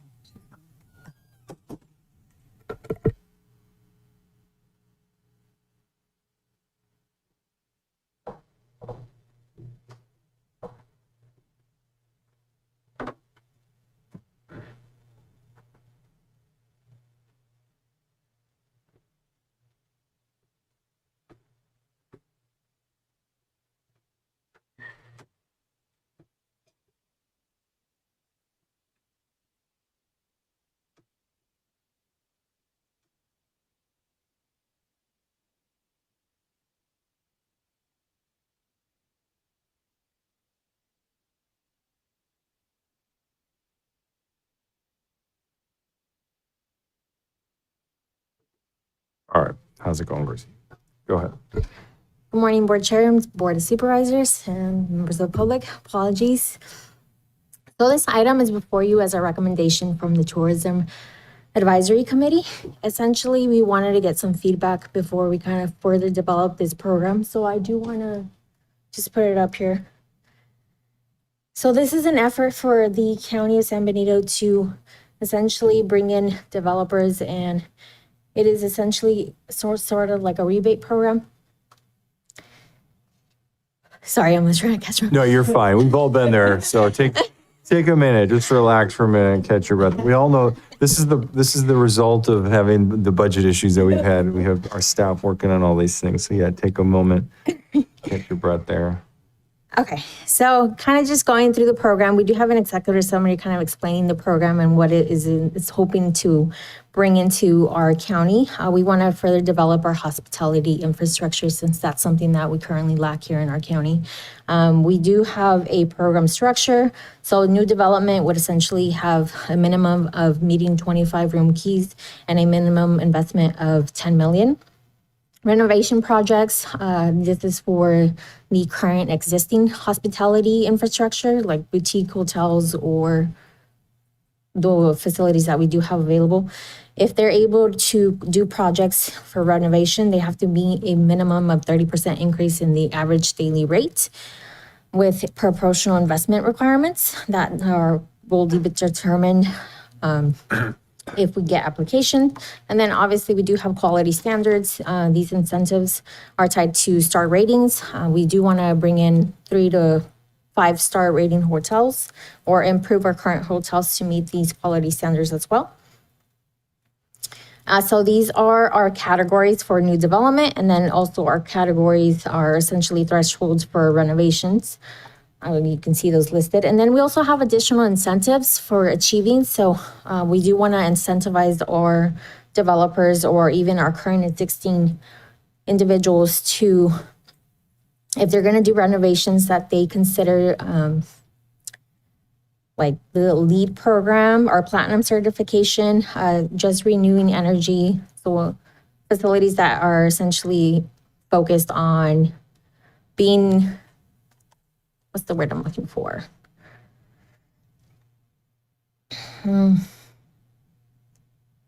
Essentially taking into consideration being more green. And then we also have our hospitality priority areas, which was detailed in our general plan. So we are inviting developers to not only bring new infrastructure, but also focus on our tourism and areas that are dedicated towards hospitality. And then fiscal impact and accountability. We did compare this program to other agencies that have developed their own hospitality programs. Some of the ones that I can think of the top of the head that we did look at is the City of Hollister already has a program established. We did look at Palm Springs. We also looked at Soledad. And then we looked at some of the southern counties as well. And then we do also want to consider some safeguards. So we do, for any of the program that we do develop or any of the contracts that we do develop, we do want to make sure that we have some clawback provisions as well as annual reporting and baseline protection for not only the developer, but also the county as well.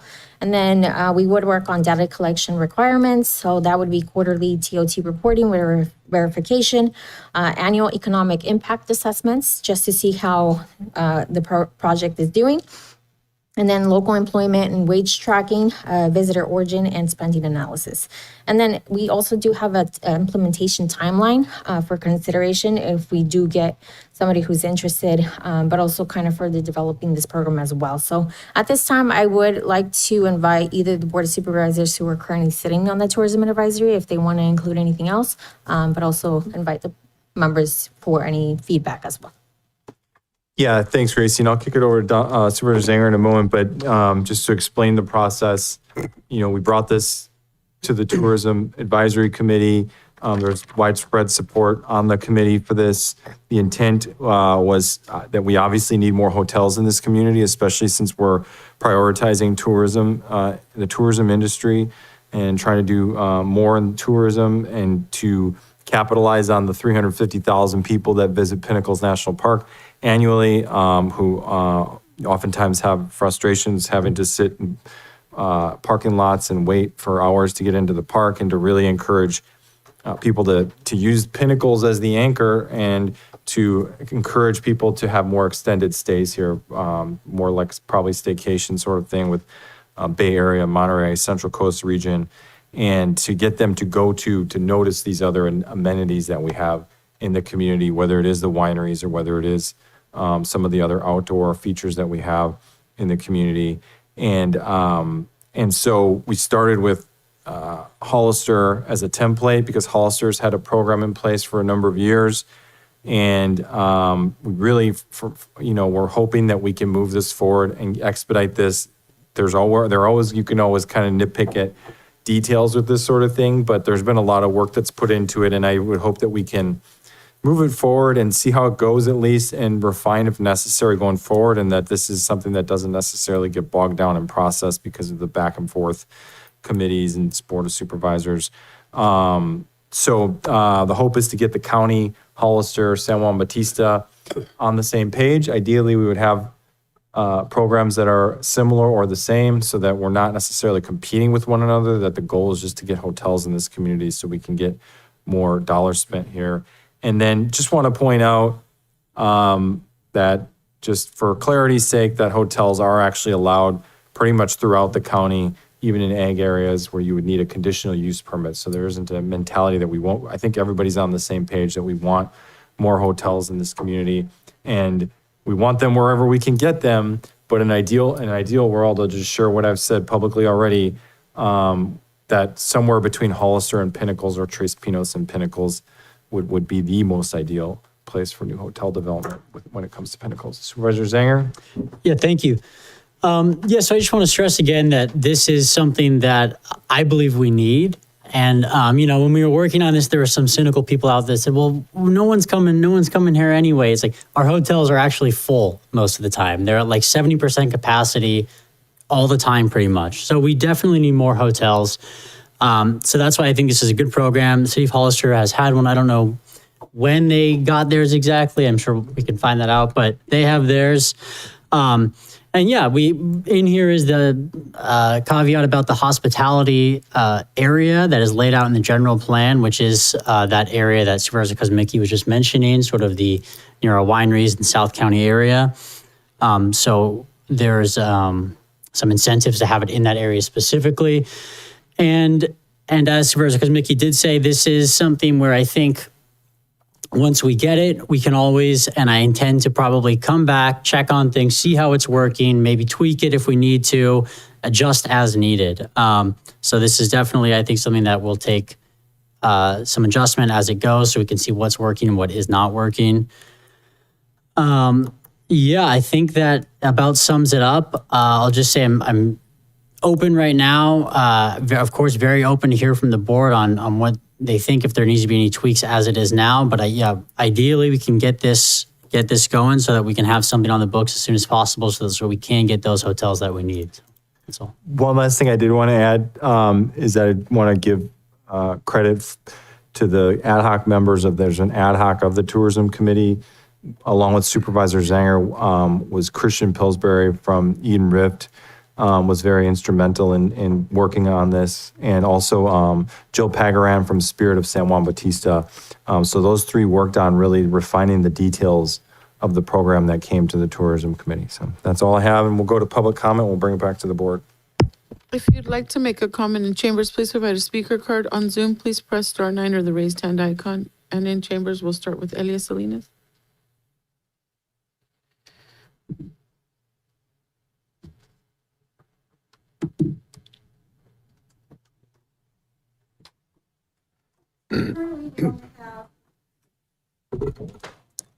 Okay, currently we only have one hotel in San Benito County, and that is Richmart.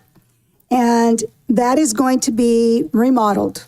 So are they going to fall under this program as well? And San Juan Oaks is also planning to have a hotel. So do they fall under this as well? They already have it. It's planned out. Do they get to say the same benefits? The same, and then it's so odd. It's like you can have a hotel on agricultural land because you can get a conditional use permit. And here we sit with 3 supervisors. Well, actually, everyone here, we want to protect ag land. But you're willing to cement over ag land because this is your idea. You can bring in hotels, and Supervisor Zanger is correct. The hotels are full. And the reason for more than that, not because we have tourism coming in, it's because of the companies actually have their employees stay there. A lot of the construction workers stay in our local hotel rooms. My walking path at Ridgemark, those rooms are packed during the week and during the weekend. So it's nice that money's being spent here, but I'm just hoping that this is also going to go, that again, San Juan Oaks and Ridgemark get to benefit on this. There are also plans to have a hotel at the Ag Center off of 129 and 101. A hotel also on 101 at Beto Bell Road, known as the Beto Bell Project. So I would like to see all of you 5 supervisors agree that hotels do bring in money, and there are 2 hotel projects along 101 where millions of cars travel every year, and you all should want to have those projects go forward with this incentive. Thank you. I have no further public comment. All right, we'll bring it back to the board. Who would like to get started? Where's Sotelo? Thank you. First of all, thank you to the Tourism Committee and the ad hoc for the work that you've done on this. I think it's a good idea. I do have a couple of questions on it. I'm curious, I saw the City of Hollister example, but I'm just curious if we reached out to any other rural counties for examples of how they've kind of structured theirs. I guess I'm kind of thinking of San Luis Obispo, possibly, just kind of seeing, have they done anything? I know Paso has a tremendous growth of places to stay. And I'm just curious if we looked at that at all to see the way that that was structured. And I'm seeing We did, yes, Okay. we did, yes. Okay. And is this reflected kind of closely to theirs or? Yeah, well, so we looked at a lot of different counties and cities, actually. And there's elements from different places found in here. Like, for instance, Paso, you mentioned Paso. What they did was a lot of the remodeling, actually. So a lot of the hotels there were remodeled. They were old, sort of run down, very simple hotels, and they were upgraded and remodeled. And so that's why there's renovation incentives in here as well, stuff like that. So it takes elements from some of the different programs that we were looking at. So in regards to the renovations, it could be a renovation of any kind of building, turning it into a hotel, or is the renovation incentive only good if it was like a hotel to a hotel? Or is that any kind of, like, say, I don't know, somebody's going to renovate, I don't know, a barn into a hotel, right, for this really unique experience. Would that qualify? I mean, is that? I think that would be like just a new hotel if it wasn't a hotel before. The renovation is for existing hotels that are renovating. It's specifically for existing hotels or hospitality businesses. So, okay, so I'm curious, do you guys have inventory of what our current hotels are right now? I mean, is Ridgemark our only hotel at the moment in the unincorporated area? I think we had more of a, if I may, more of a informal discussion about that. We didn't do a number by number, but most of the hotels obviously are within the city of Hollister, and then you have San Juan Bautista has the couple hotels there as well. But yeah, we had a discussion about it, but from my understanding, yes, Ridgemark is the only. Okay, I'm just wondering, I appreciate that the renovation incentives are in there, but it doesn't seem like it's going to be real applicable for, potentially people that are maybe wanting to do this and can include this kind of agritourism component to it. And so I'm just wondering, again, I love the direction that we're going, but I'm just wondering if it needs a little refining in that area because that may have worked really well in Paso, but I just don't see it as it being successful here because if we only have one current hotel, there's only one person that could potentially benefit from that. And that is on the books right now to be redone. So I don't know. I'm a little bit concerned about that one. I would love to continue working on that. If maybe we could push that back to the committee and have you guys work on that part of it a little bit more. I'm also wondering, it seems like one of the things that could be really successful here in our county, which really kind of helps us maintain our identity, is really focusing on kind of the boutique hotels in the unincorporated area. And I'm curious, I don't have enough knowledge with this, but I'm just wondering, with kind of the boutique hotels, what is their average room size? Is over 25? Is that low enough? I don't know. I'm just wondering if, maybe I get other counties may have that, but I'm wondering if we should possibly look at something that is, 15 plus. I don't know. Again, I just would want more research done. I think our focus really, it'd be great to get some large hotels, but I think when you're really looking, particularly if you're talking about this area from Tres Pinos to Pinnacles, it seems like the boutique is really where we're going to potentially have, I don't know that it makes sense to have 100-room hotel way out there, maybe, but I think, and so talking with some of the people, that are participating in maybe the low camping the low impact camping, that they're currently participating in that program here locally. And I don't know, maybe you guys did have conversations with them about that, but I think that there should be more conversation around that as well. And I agree, I think the hospitality incentive program should be countywide. We always can, say yes, no, but I think it should be countywide, not just in one area. And I'm curious, how will this work with, I know that you mentioned that a conditional use permit would be sufficient, but how does that work with, okay, so the community passed Measure A, and then, so because it would be a conditional use permit, it doesn't have to comply with Measure A, like in the areas between, let's say along Highway 25, we wouldn't have to comply with. Because you Measure don't A. have to change the zoning. You don't have to change the zoning from ag. My understanding is you can have a conditional use permit, and I don't think Abraham's here at the moment, but you can have a conditional use permit without changing the zoning. And that's going to be countywide for that particular? Again, I think Abraham would have to specify, but it would cover most of the county, basically, whether there are other.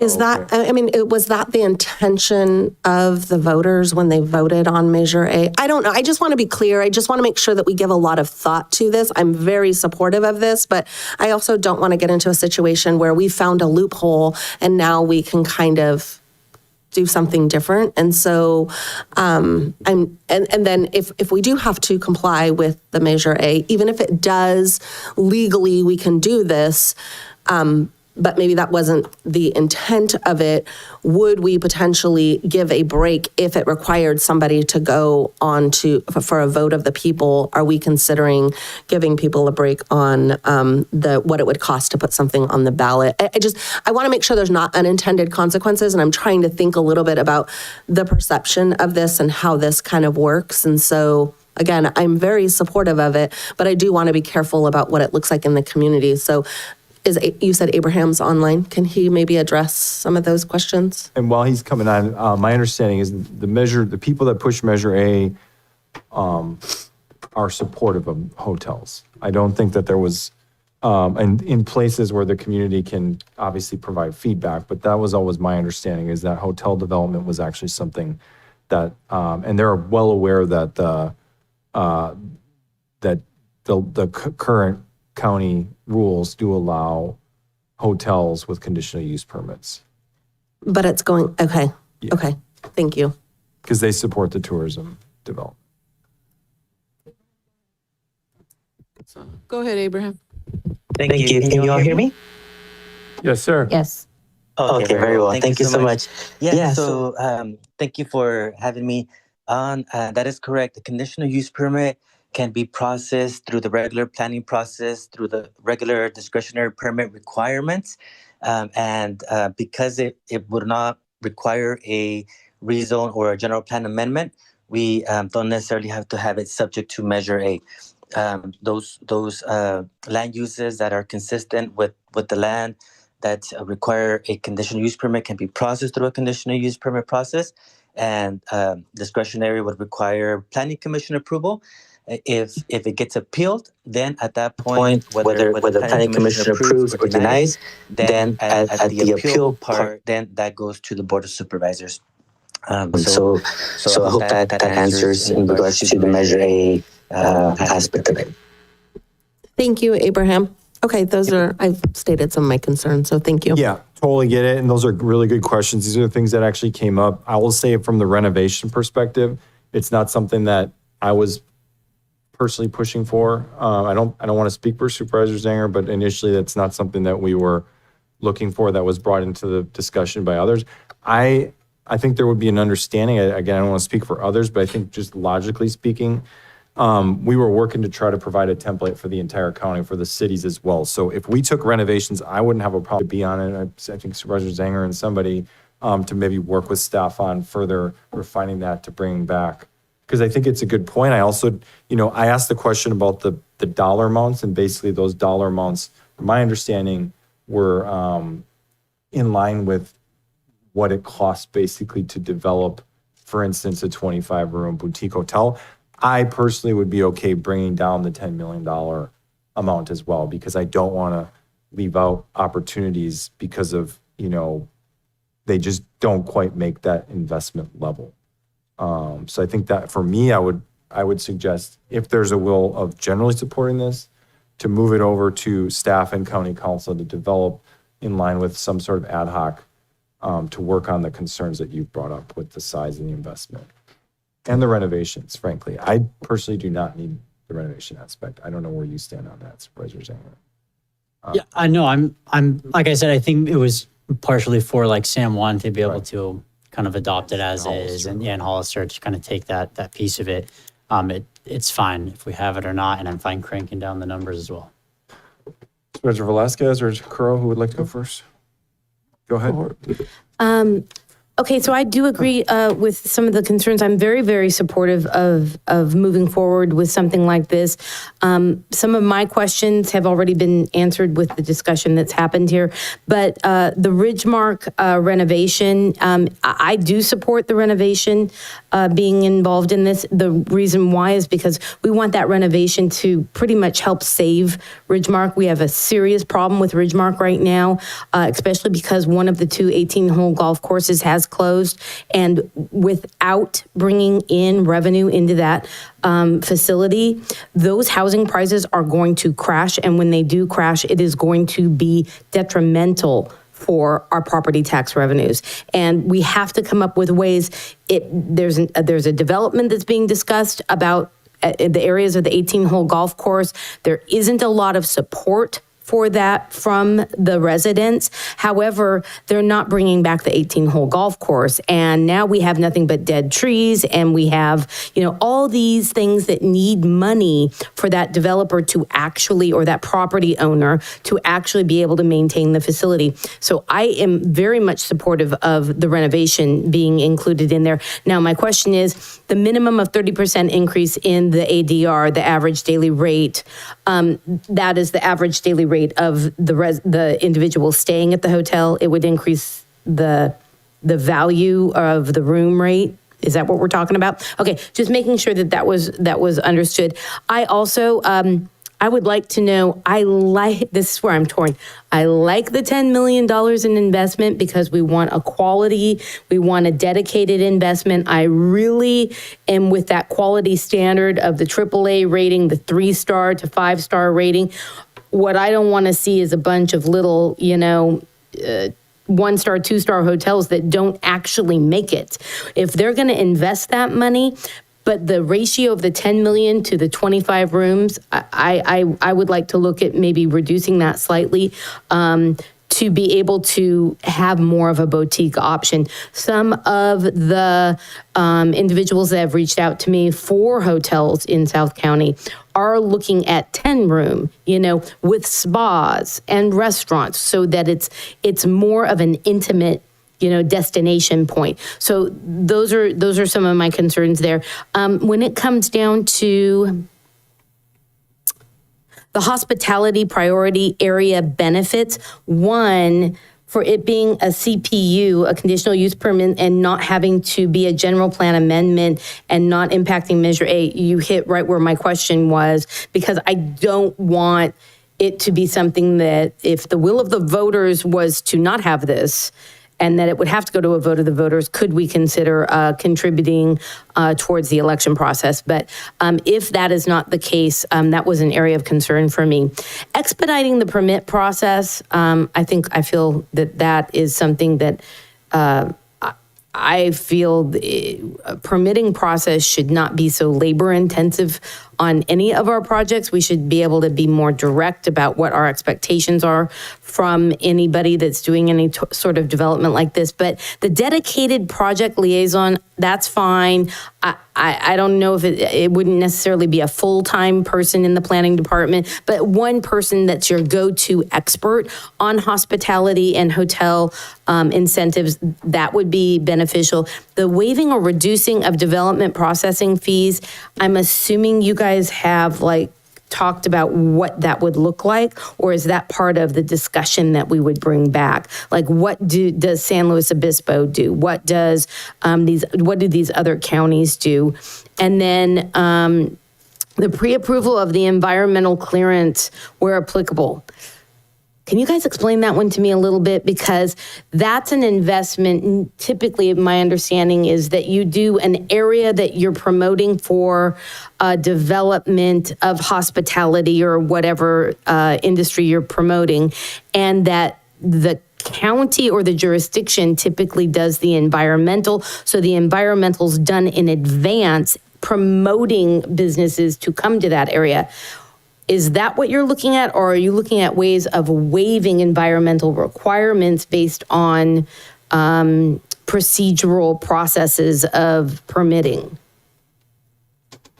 I don't think we'd be looking at waiving requirements. And all of these, by the way, the hospitality priority or benefits, this is kind of the discussion I was hoping to have up here to figure out what do we actually want to do? What can we do that makes sense to incentivize that specific area?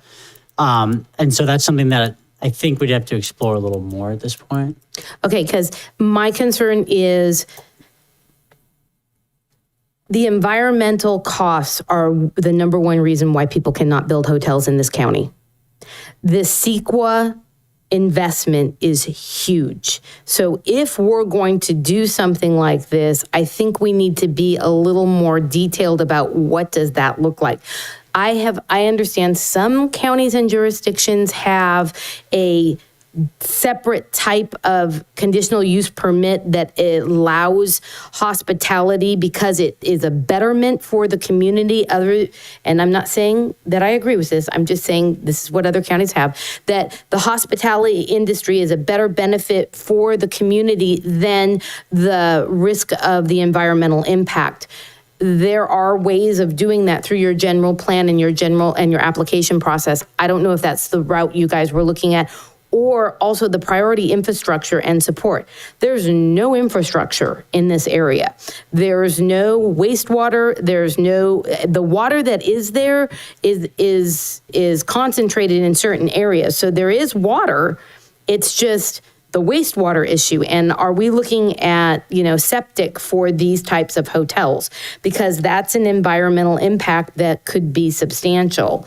And right now, I know that Tres Pinos is in the process. Tres Pinos still has a wastewater issue in their area that has yet to be addressed, but we're hoping that we can address it maybe with a collaborative Hollister, some sort of Sunny Slope conversation.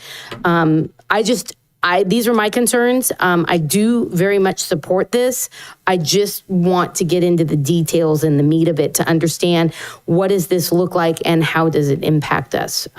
Because there are some areas that really were ready. I mean, people were buying properties to be able to put these boutique hotels. And then when they found out CEQA, no wastewater, the fire requirements, that just kind of crushed it. So, but thank you so much. I appreciate the work of the ad hoc and of the committee.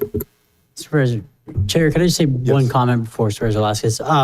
Just for the record, at least as far as I understand it and my intention, this would not be changing at all if or where hotels are allowed. This is just to offer financial incentives to build them in the areas where they're allowed. It's not going to conflict with any voter initiatives or anything like that, as far as I understand it and what the intention was. That's all.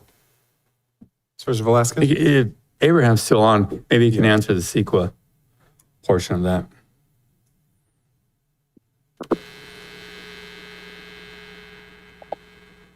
Go ahead, Abraham. Thank you. Can you hear me? Yes, sir.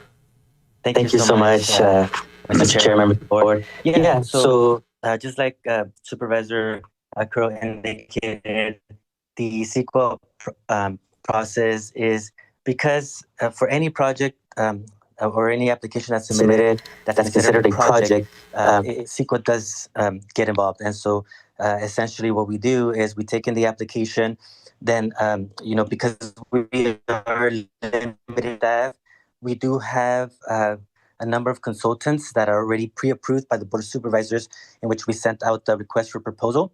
And then from the consultants, we received three main items. We receive a scope of work, which basically indicates in detail all of the different review and work and reports that are going to be conducted.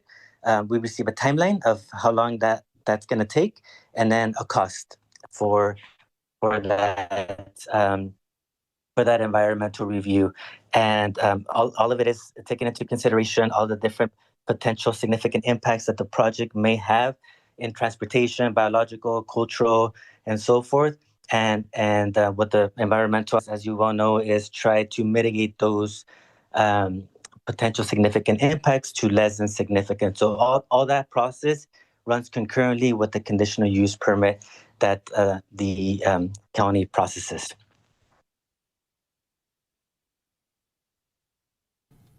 So my comments on this, I always tell you, excellent. We went through this at the city of Hollister years ago and wondered why we couldn't get more hotels. We came up with the incentive program. There was a lot of debate at the time of tax dollars being wasted and so on. And I try to explain to everybody, look, 100% of zero is zero. And we worked on trying to work the math so people understand TOTs are a percentage of what's coming in. And that money is extra revenue coming in to both the community and the developer. But also understanding there's also sales tax, there's also property tax. There's a lot of benefits in jobs. And we got moving on it. And lo and behold, we had two very nice hotels and more that want to come into City Hall. So it really worked out very, very well. Going back to what we're doing here, this is an important part. And I want to get to Measure A first, because there's a lot of confusion there about, some were saying Measure A shuts down everything. It doesn't. What Measure A tried to do was incentivize enhancing the beauty of our community through projects like this. And this is where it fits in perfectly. What I would say, and I think different comments that were going back and forth were really on target. Your comment about the boutique hotels, very important, because this is a little different than what Hollister did. Hollister's was a more of a large scale type of hotel, 70, 80 plus rooms. This is more in the boutique area that we're really going to target, because we have a national park. And Paso Robles, in their wisdom back in the 90s, when they were focusing on what they wanted to become, understood they had a winery industry going on. How do they harness it? And what they did was focus. And that's what we're talking about here. So if we're going to focus on getting guests to come in and stay in our community for not just an afternoon, but for the night or for 2 nights to visit the park or visit different places, Trespinos, Hollister, or whatever, we got to give them something they can come to. And I think to make that a reality is some adjustments here. And I would say, if you can get a 25 room, that would be great. The reality, I would say it's probably more in the 10 to 16 room range. It's probably more of a $3-4 million investment that's going to happen to make that work. Because I can see families that they want to get into this type of business, and we do have to hold them at a higher standard. What we don't want is a 1-star situation, 2-star. I also add to this, a lot of the hotels that we see, Holiday Express and some of the others, are actually 2.5 star. So we got to be aware of that. But I would think a lot of these would be boutique. We want to keep the boutiques at least a 3-star standard, depending on what the definition is, because definitions change through the AAA. So we have to understand that. But targeting that range is going to accomplish a few things, because as you were pointing out, the sewer is not there and it's not going to be there, but it is septic, and there's a certain volume that could be handled on a larger property to handle the septic. So the ability to do it is there for these smaller hotels. And I think, quite frankly, a lot of the people coming in, are looking to stay in these smaller boutique type places that offer the services that were mentioned earlier. So I think you guys are on absolutely the right track, and it's a great way for us to move forward. And I do like the focus. The corridor is we don't want, and I'm not saying we deny different places, but when you focus in an area, what you're doing is encouraging those areas to start to do these types of projects, which start to encourage more visitors, which encourages more restaurants, which encourages more shops, on and on. So it starts feeding on itself with a little focus. So I think some adjustments could be made here, whether that's minimum of 10 rooms or 16 rooms, maybe a $3 million investment to get this thing started. But I can say again, what you're doing here, what you worked on, will be successful. And I'm looking forward to supporting this, see how we can do this. Hearing that, it sounds like Supervisor Zanger has something. I would also, what I would suggest is, well, first of all, we have to hash out the renovation part because we're hearing there's a difference. And I understand, because I understand where you're coming from, Supervisor Sotelo. We don't want to just give away the farm, but I also understand if potentially Ridgemarks needs something to get over the hump, or we need to really guarantee that this project does move forward and that it's a high quality project, because these incentives are, obviously urging these developers to do these projects that are of a certain quality. If this gets them over the hump, I would maybe lean in that direction. I would maybe, if Abraham again is on the line, I would ask Abraham if he's still there, what he has heard from Ridgemark as far as the informality or formality of a renovation project. Go ahead, Abraham. Thank you so much, Mr. Chair. At this point, we have not received an application or have heard of a potential renovation of the hotel, but if they do, they will then come to the planning and building department. And renovation tenant improvements are just mostly building permits. It's not a discretionary permit. Unless they want to add to the building, then that could potentially be a discretionary permit that would require planning commission approval. But if not, then it would be just administrative for a building permit process. So hearing that, I would, and I also agree with Supervisor Velasquez. I think leaning toward lowering these, because the quality still is a certain standard. So lowering it to the 10 rooms and the $3 million investment, if you look at an average room of $300,000 for a boutique, I think would be a reasonable. And you do want, I think $3 million floor makes sense.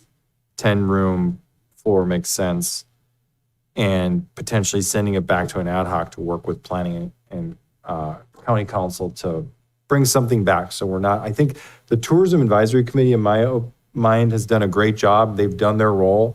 I don't think it necessarily has to go back to, I think for getting their thoughts on it as we move along, but I think it would be best at this point, because we're almost close enough to the finish line here, to take the recommendations we've had today, if we can all agree on them, and then move it forward of an ad hoc, that I would actually suggest Zanger and Curro, if you're willing, to work with staff on bringing something back.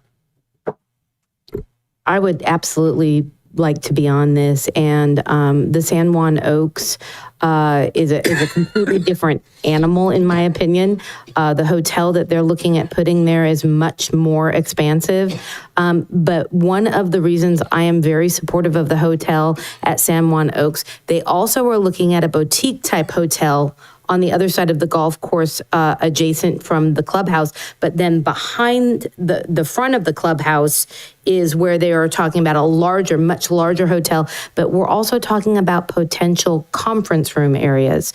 We do not have the ability to host any conferences. Conferences are a money-making machine for these counties that have their RC, CSAC, all the...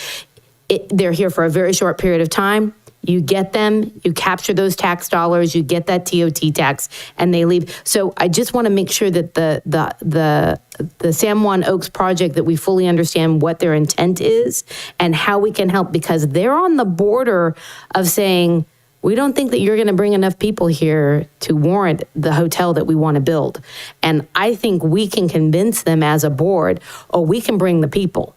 We just need you to build the hotel.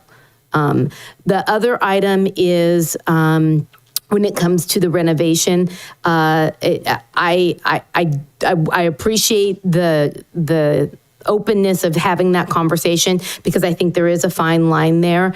And I get very concerned if we go too low in the investments, that we're not going to keep that level of standard that we want. So I really want to be careful how low we go and what that investment level is. I want to make sure that we're hitting that sweet spot. And we may have to adjust it. It's like we may learn that that didn't work very well and we try something new, but I would really like to be on this ad hoc. So thank you. Great. Further, Mr. Velasquez? Yeah, I was just going to say, as far as the renovation, yeah, if somebody's doing their renovation, it's bringing in more traffic, and that's what we want. We want them to invest in there. I think you guys had some fair numbers in here. I can remember one of the conversations with the some of the hotels here. You know, they needed that little piece that allowed the bank to say yes to them, and once we approved it, that's exactly what happened.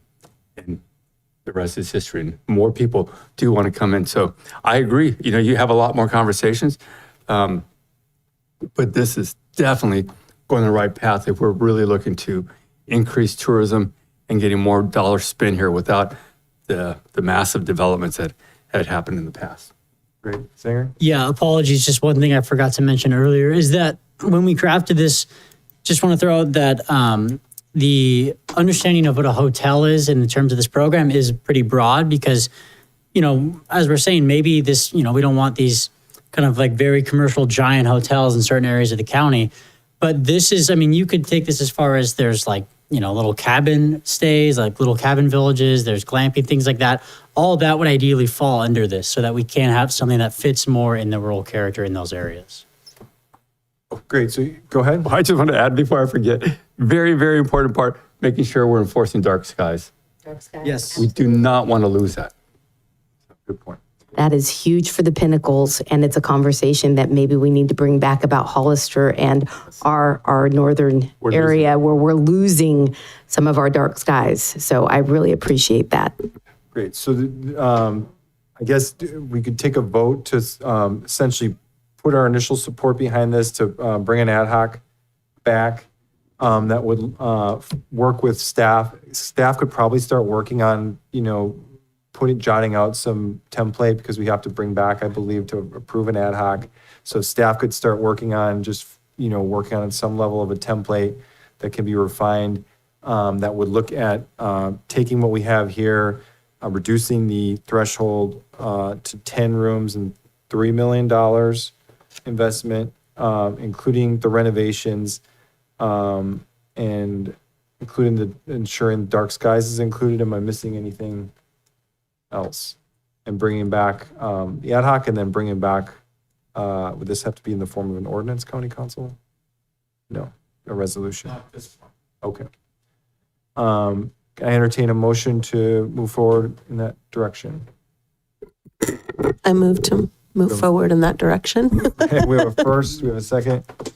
Second. All those in favor, roll call, please.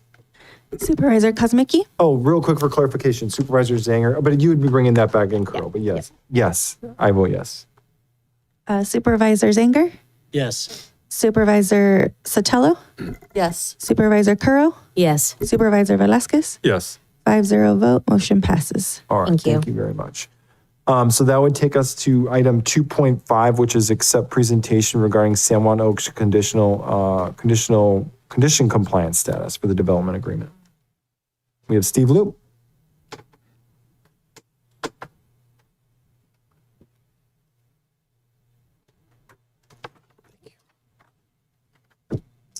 All right. Good morning again.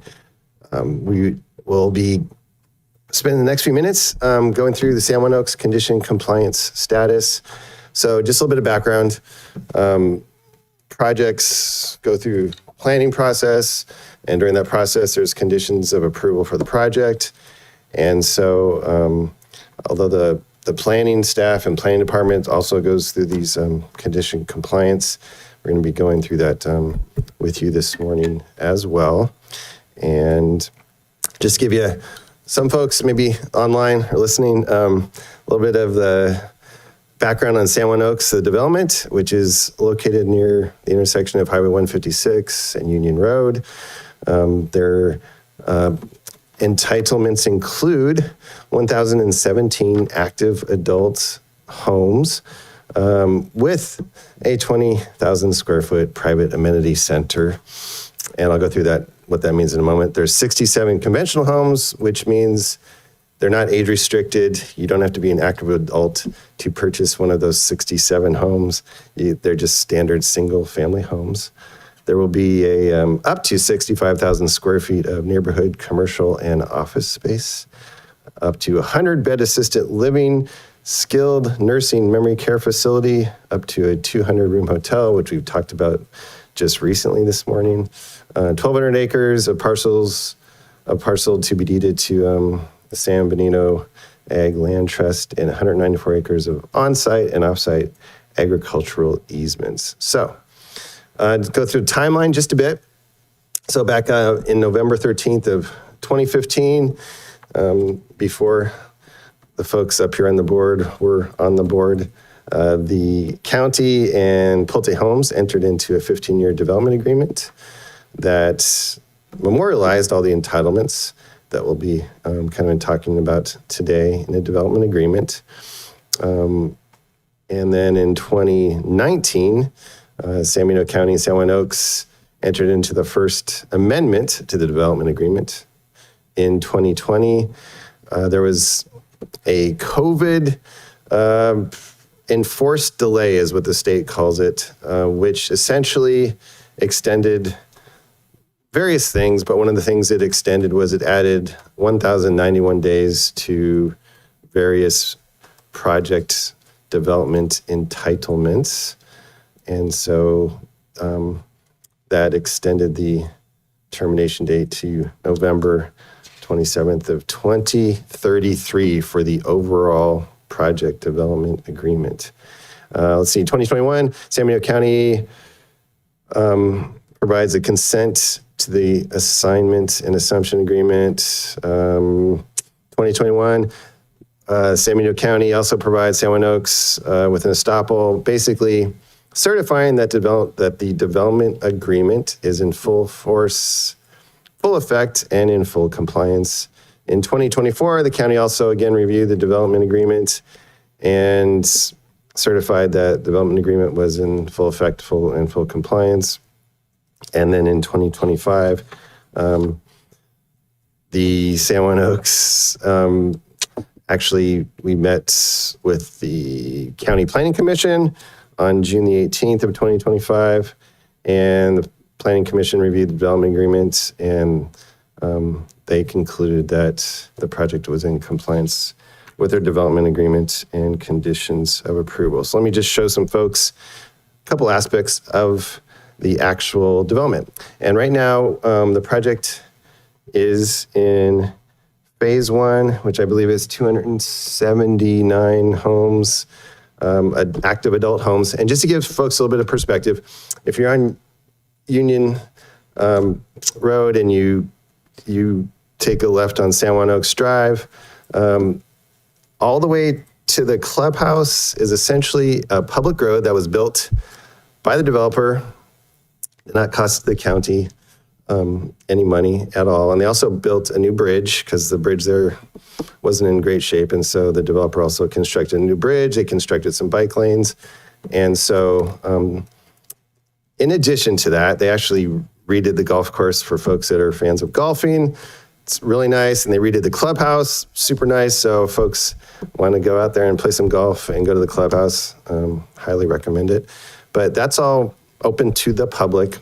And then the homes and the parks that you see kind of to the left, those are going to be part of a gated community of active adults. So And then the single family homes are down over by phase 5 to the bottom right portion of the slide, just to get some perspective. So again, right now we're in phase 1, and I'll give you a little more specifics of that in a moment on the next slide. Phase 1, there have been 83 building permits issued, technically a few more as of today, and 60 homes have been occupied.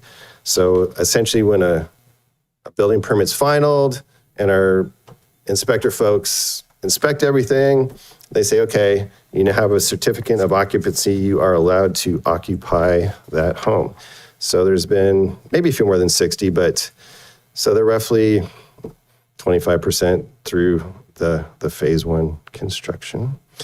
And so a little bit more about how the county staff interacts with the project developer on conditions of compliance. So the developer actually pays for a consultant in East Duffy to essentially go through the conditions of approval. We meet every 2 weeks, usually on Thursday mornings, and the developer pays for all that time of the consultant and staff to the tune of, I haven't really verified this, about $642,000, but sounds about right. We've been meeting 2 weeks, seems like for a very long time, to go through all the conditions of compliance. Let's see, and then again, down below, both in 2024 and 2021, we kind of have a check-in, and the developer says, kind of certify that we're on the right page. And so those 2 years, the county did certify that the project was in compliance with the development agreement. And just a couple other quick things for folks that might want to retire over there. There's going to be 1,200 acres of a conservation easement, 194 acres of an ag easement, 17 acres of community parks open to the public, which we'll talk about in a moment, 7 acres of private parks, a 20,000 square foot amenity center, which is going to be for the folks that live in the private area, offered to dedicate 2-acre public facilities, which could be used for a fire station. That dedication has already been offered to the county. Let's see, we'll go through this a little bit more in a second, but the project was conditioned and did pay $6 million and $59,000. They paid that in February of 2023. And let's see, I don't want to go through all these things, but let's see. Yeah, they did spend supposedly about $20 million on their golf course and clubhouse, which again is really nice. Let's see, there's about 100 full-time employees employed at the site, and a lot of investments by the developer. So let's go to the development agreement and see where we are with the milestones. And the first 2 or 3 of these, there's actually multiple places within the development agreement that you can find these items. So just a general termination date. If you go to section 4.1, that's essentially talks about the termination date. And when you add all the dates together, you end up with a grand total of, for the whole project to have been completed by, for the development agreement, everything within development agreement has to be completed by November of 2033. So that's ongoing. So the status is active. The community benefit fee, it is found in various sections, but it has been paid. The whole $6 million and $59,000 was already paid. Let's see. And again, the offer to dedicate 2 acres of a public facility site occurred on 7/6/23. And so that's ours to use for the next 15 years, or we can give it back to the developer if we decide we don't want it. I don't think that'll happen. Okay, so then, formation of a financing district, otherwise known as a CFD, that had to occur before the grant deed. For the first unit, it was completed. It can be found in section 2.3C. 2.3 section C2 talks about paying $40,000, $40,000, and $7 for a shortfall community park maintenance funding. And that was part of the development agreement. That actually has already been paid as well.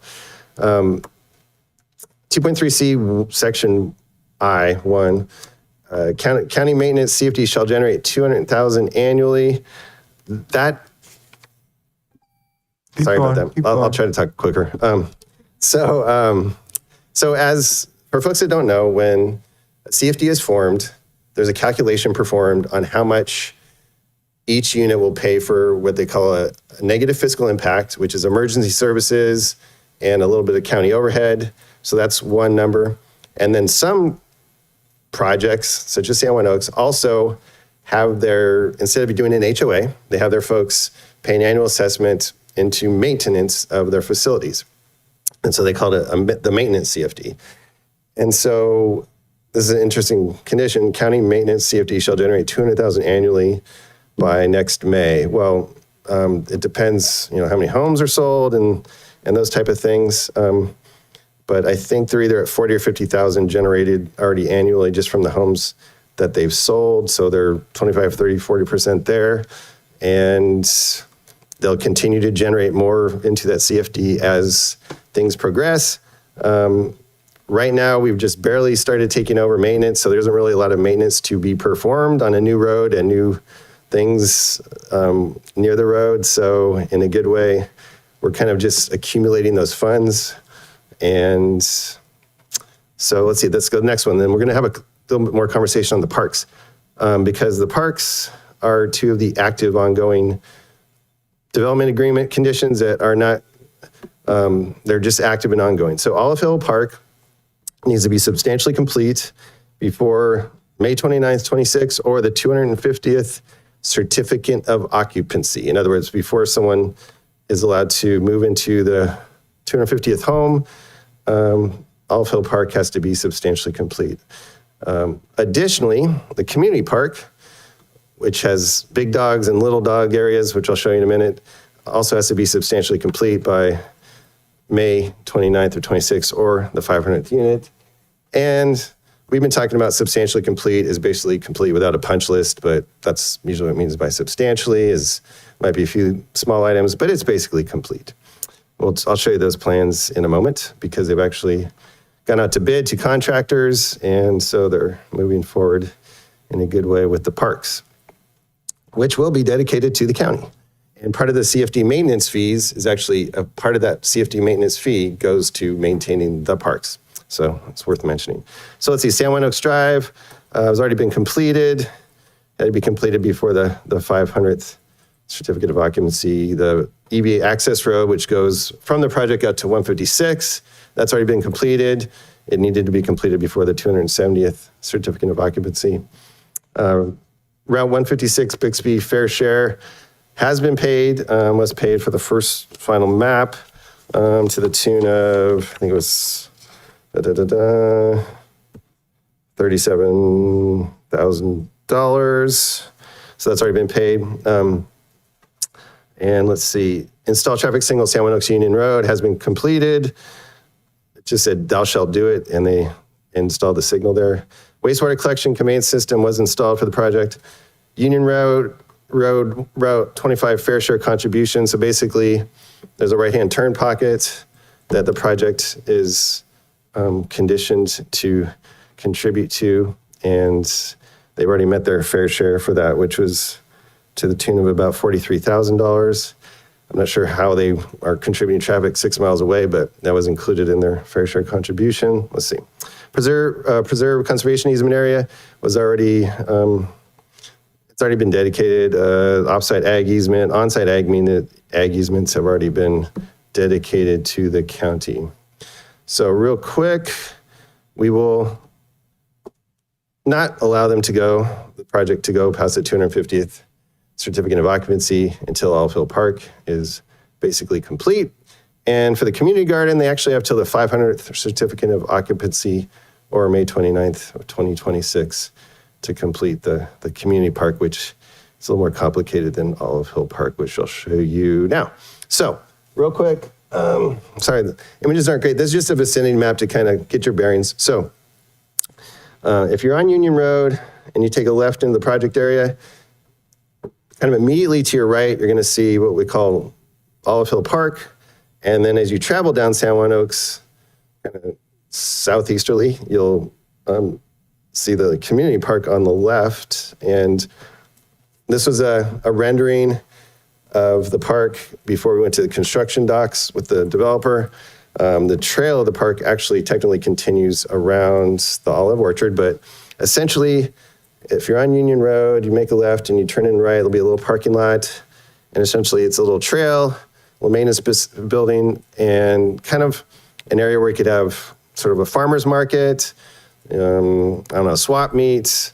It's kind of set up for small events for the community. And again, it will be dedicated to the county. So we'll be starting to coordinate with our Parks and Recs folks on what type of uses we want to have for that, and folks in this room as well. And this is actually the construction drawings, kind of an excerpt of that Olive Hill Park area. And it's parking lot, a little trail, area for some pop-ups. You can tentatively fit, I think it's 13 or 14, let's see, 6, 10, 13 pop-ups, 14, actually 15 pop-ups. So again, it's kind of like an area to just have little events, and maybe we can invite our wineries there, have some wine tastings, fun things like that. So that's Olive Hill Park. And then the park there's a little trail that goes around the olive trees actually as well. So here's a rendering of the community park.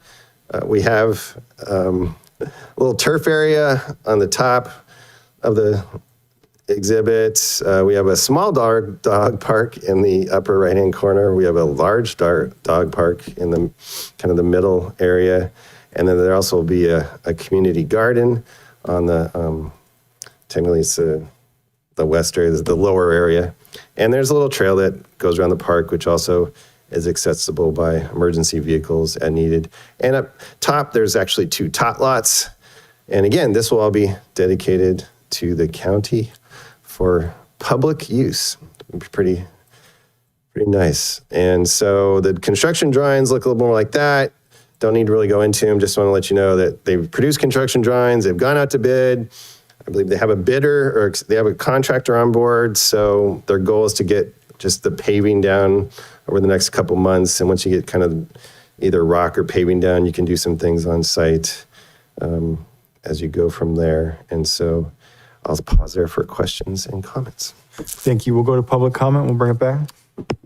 If you'd like to make a comment in chambers, please provide a speaker card. On Zoom, please press *9 or the raised hand icon. And in chambers, we'll start with Elia.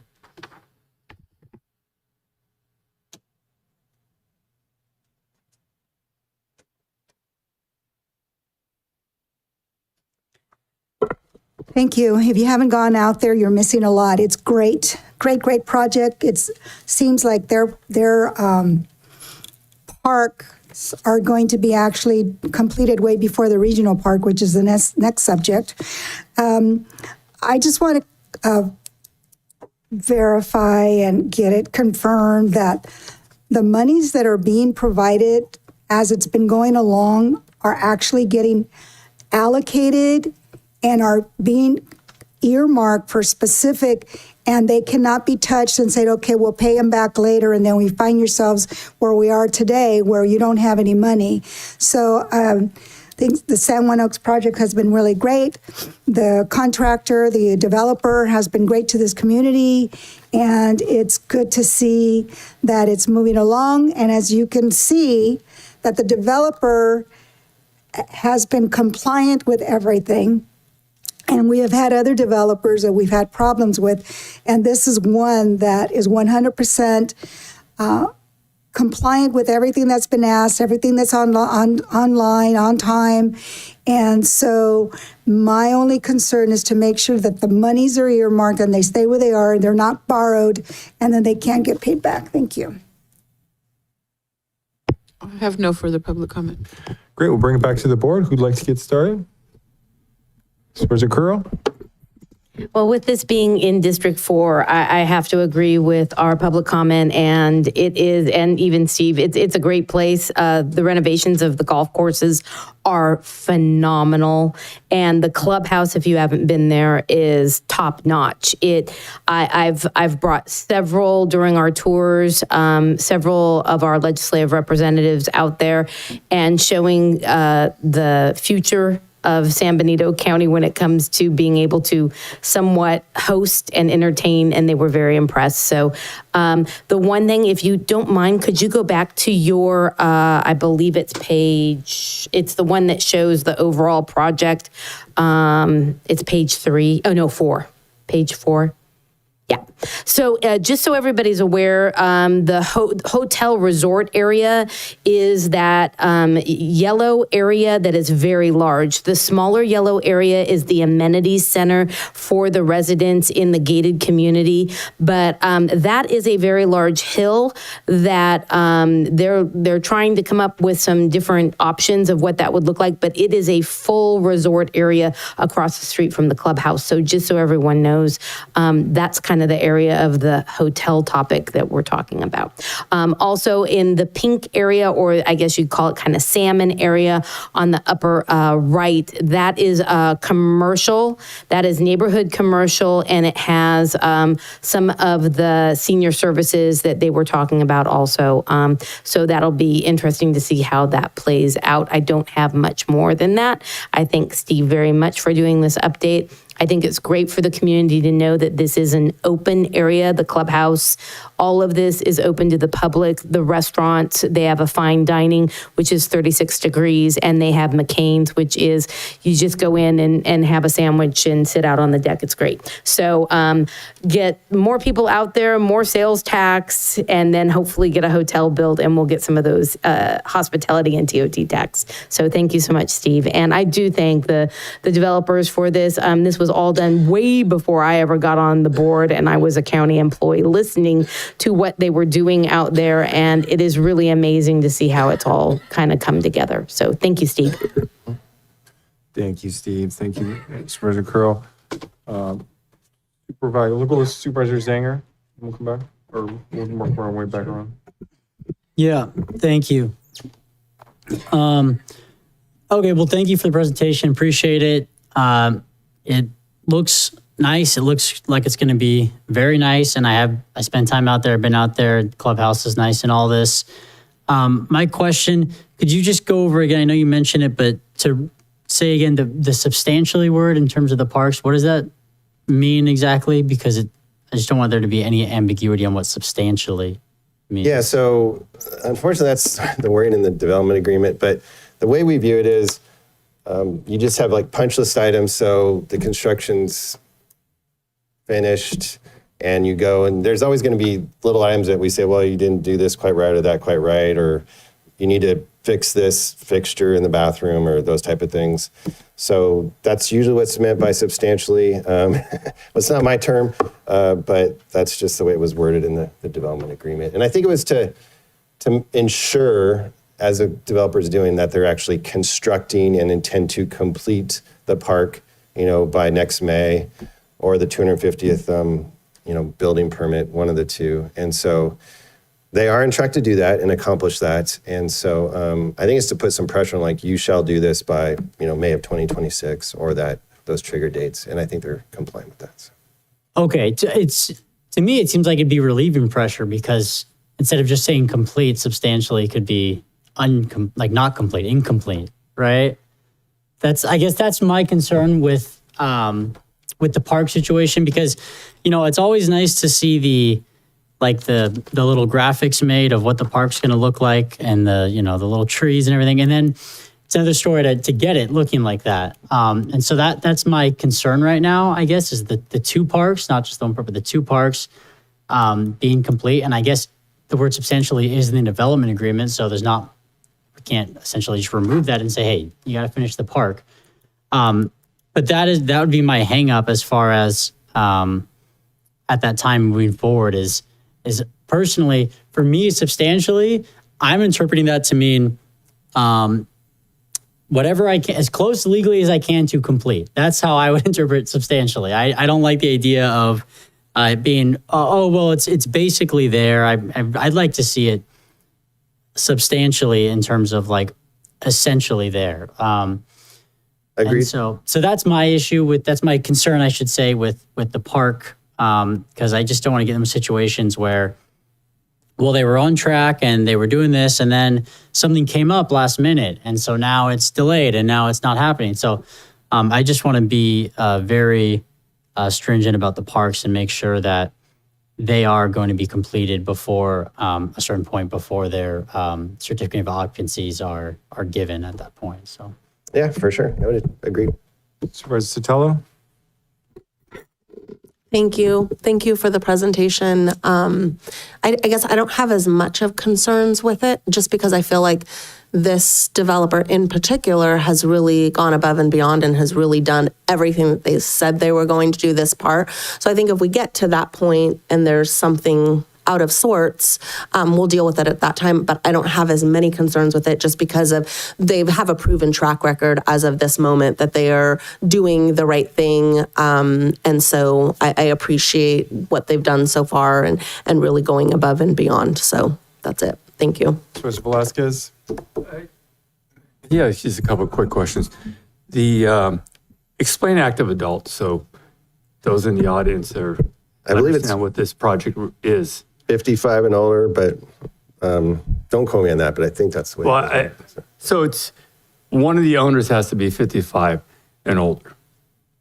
Yeah, so Doesn't mean that's both correct. have to be Right. over 55, and doesn't mean kids can't live there.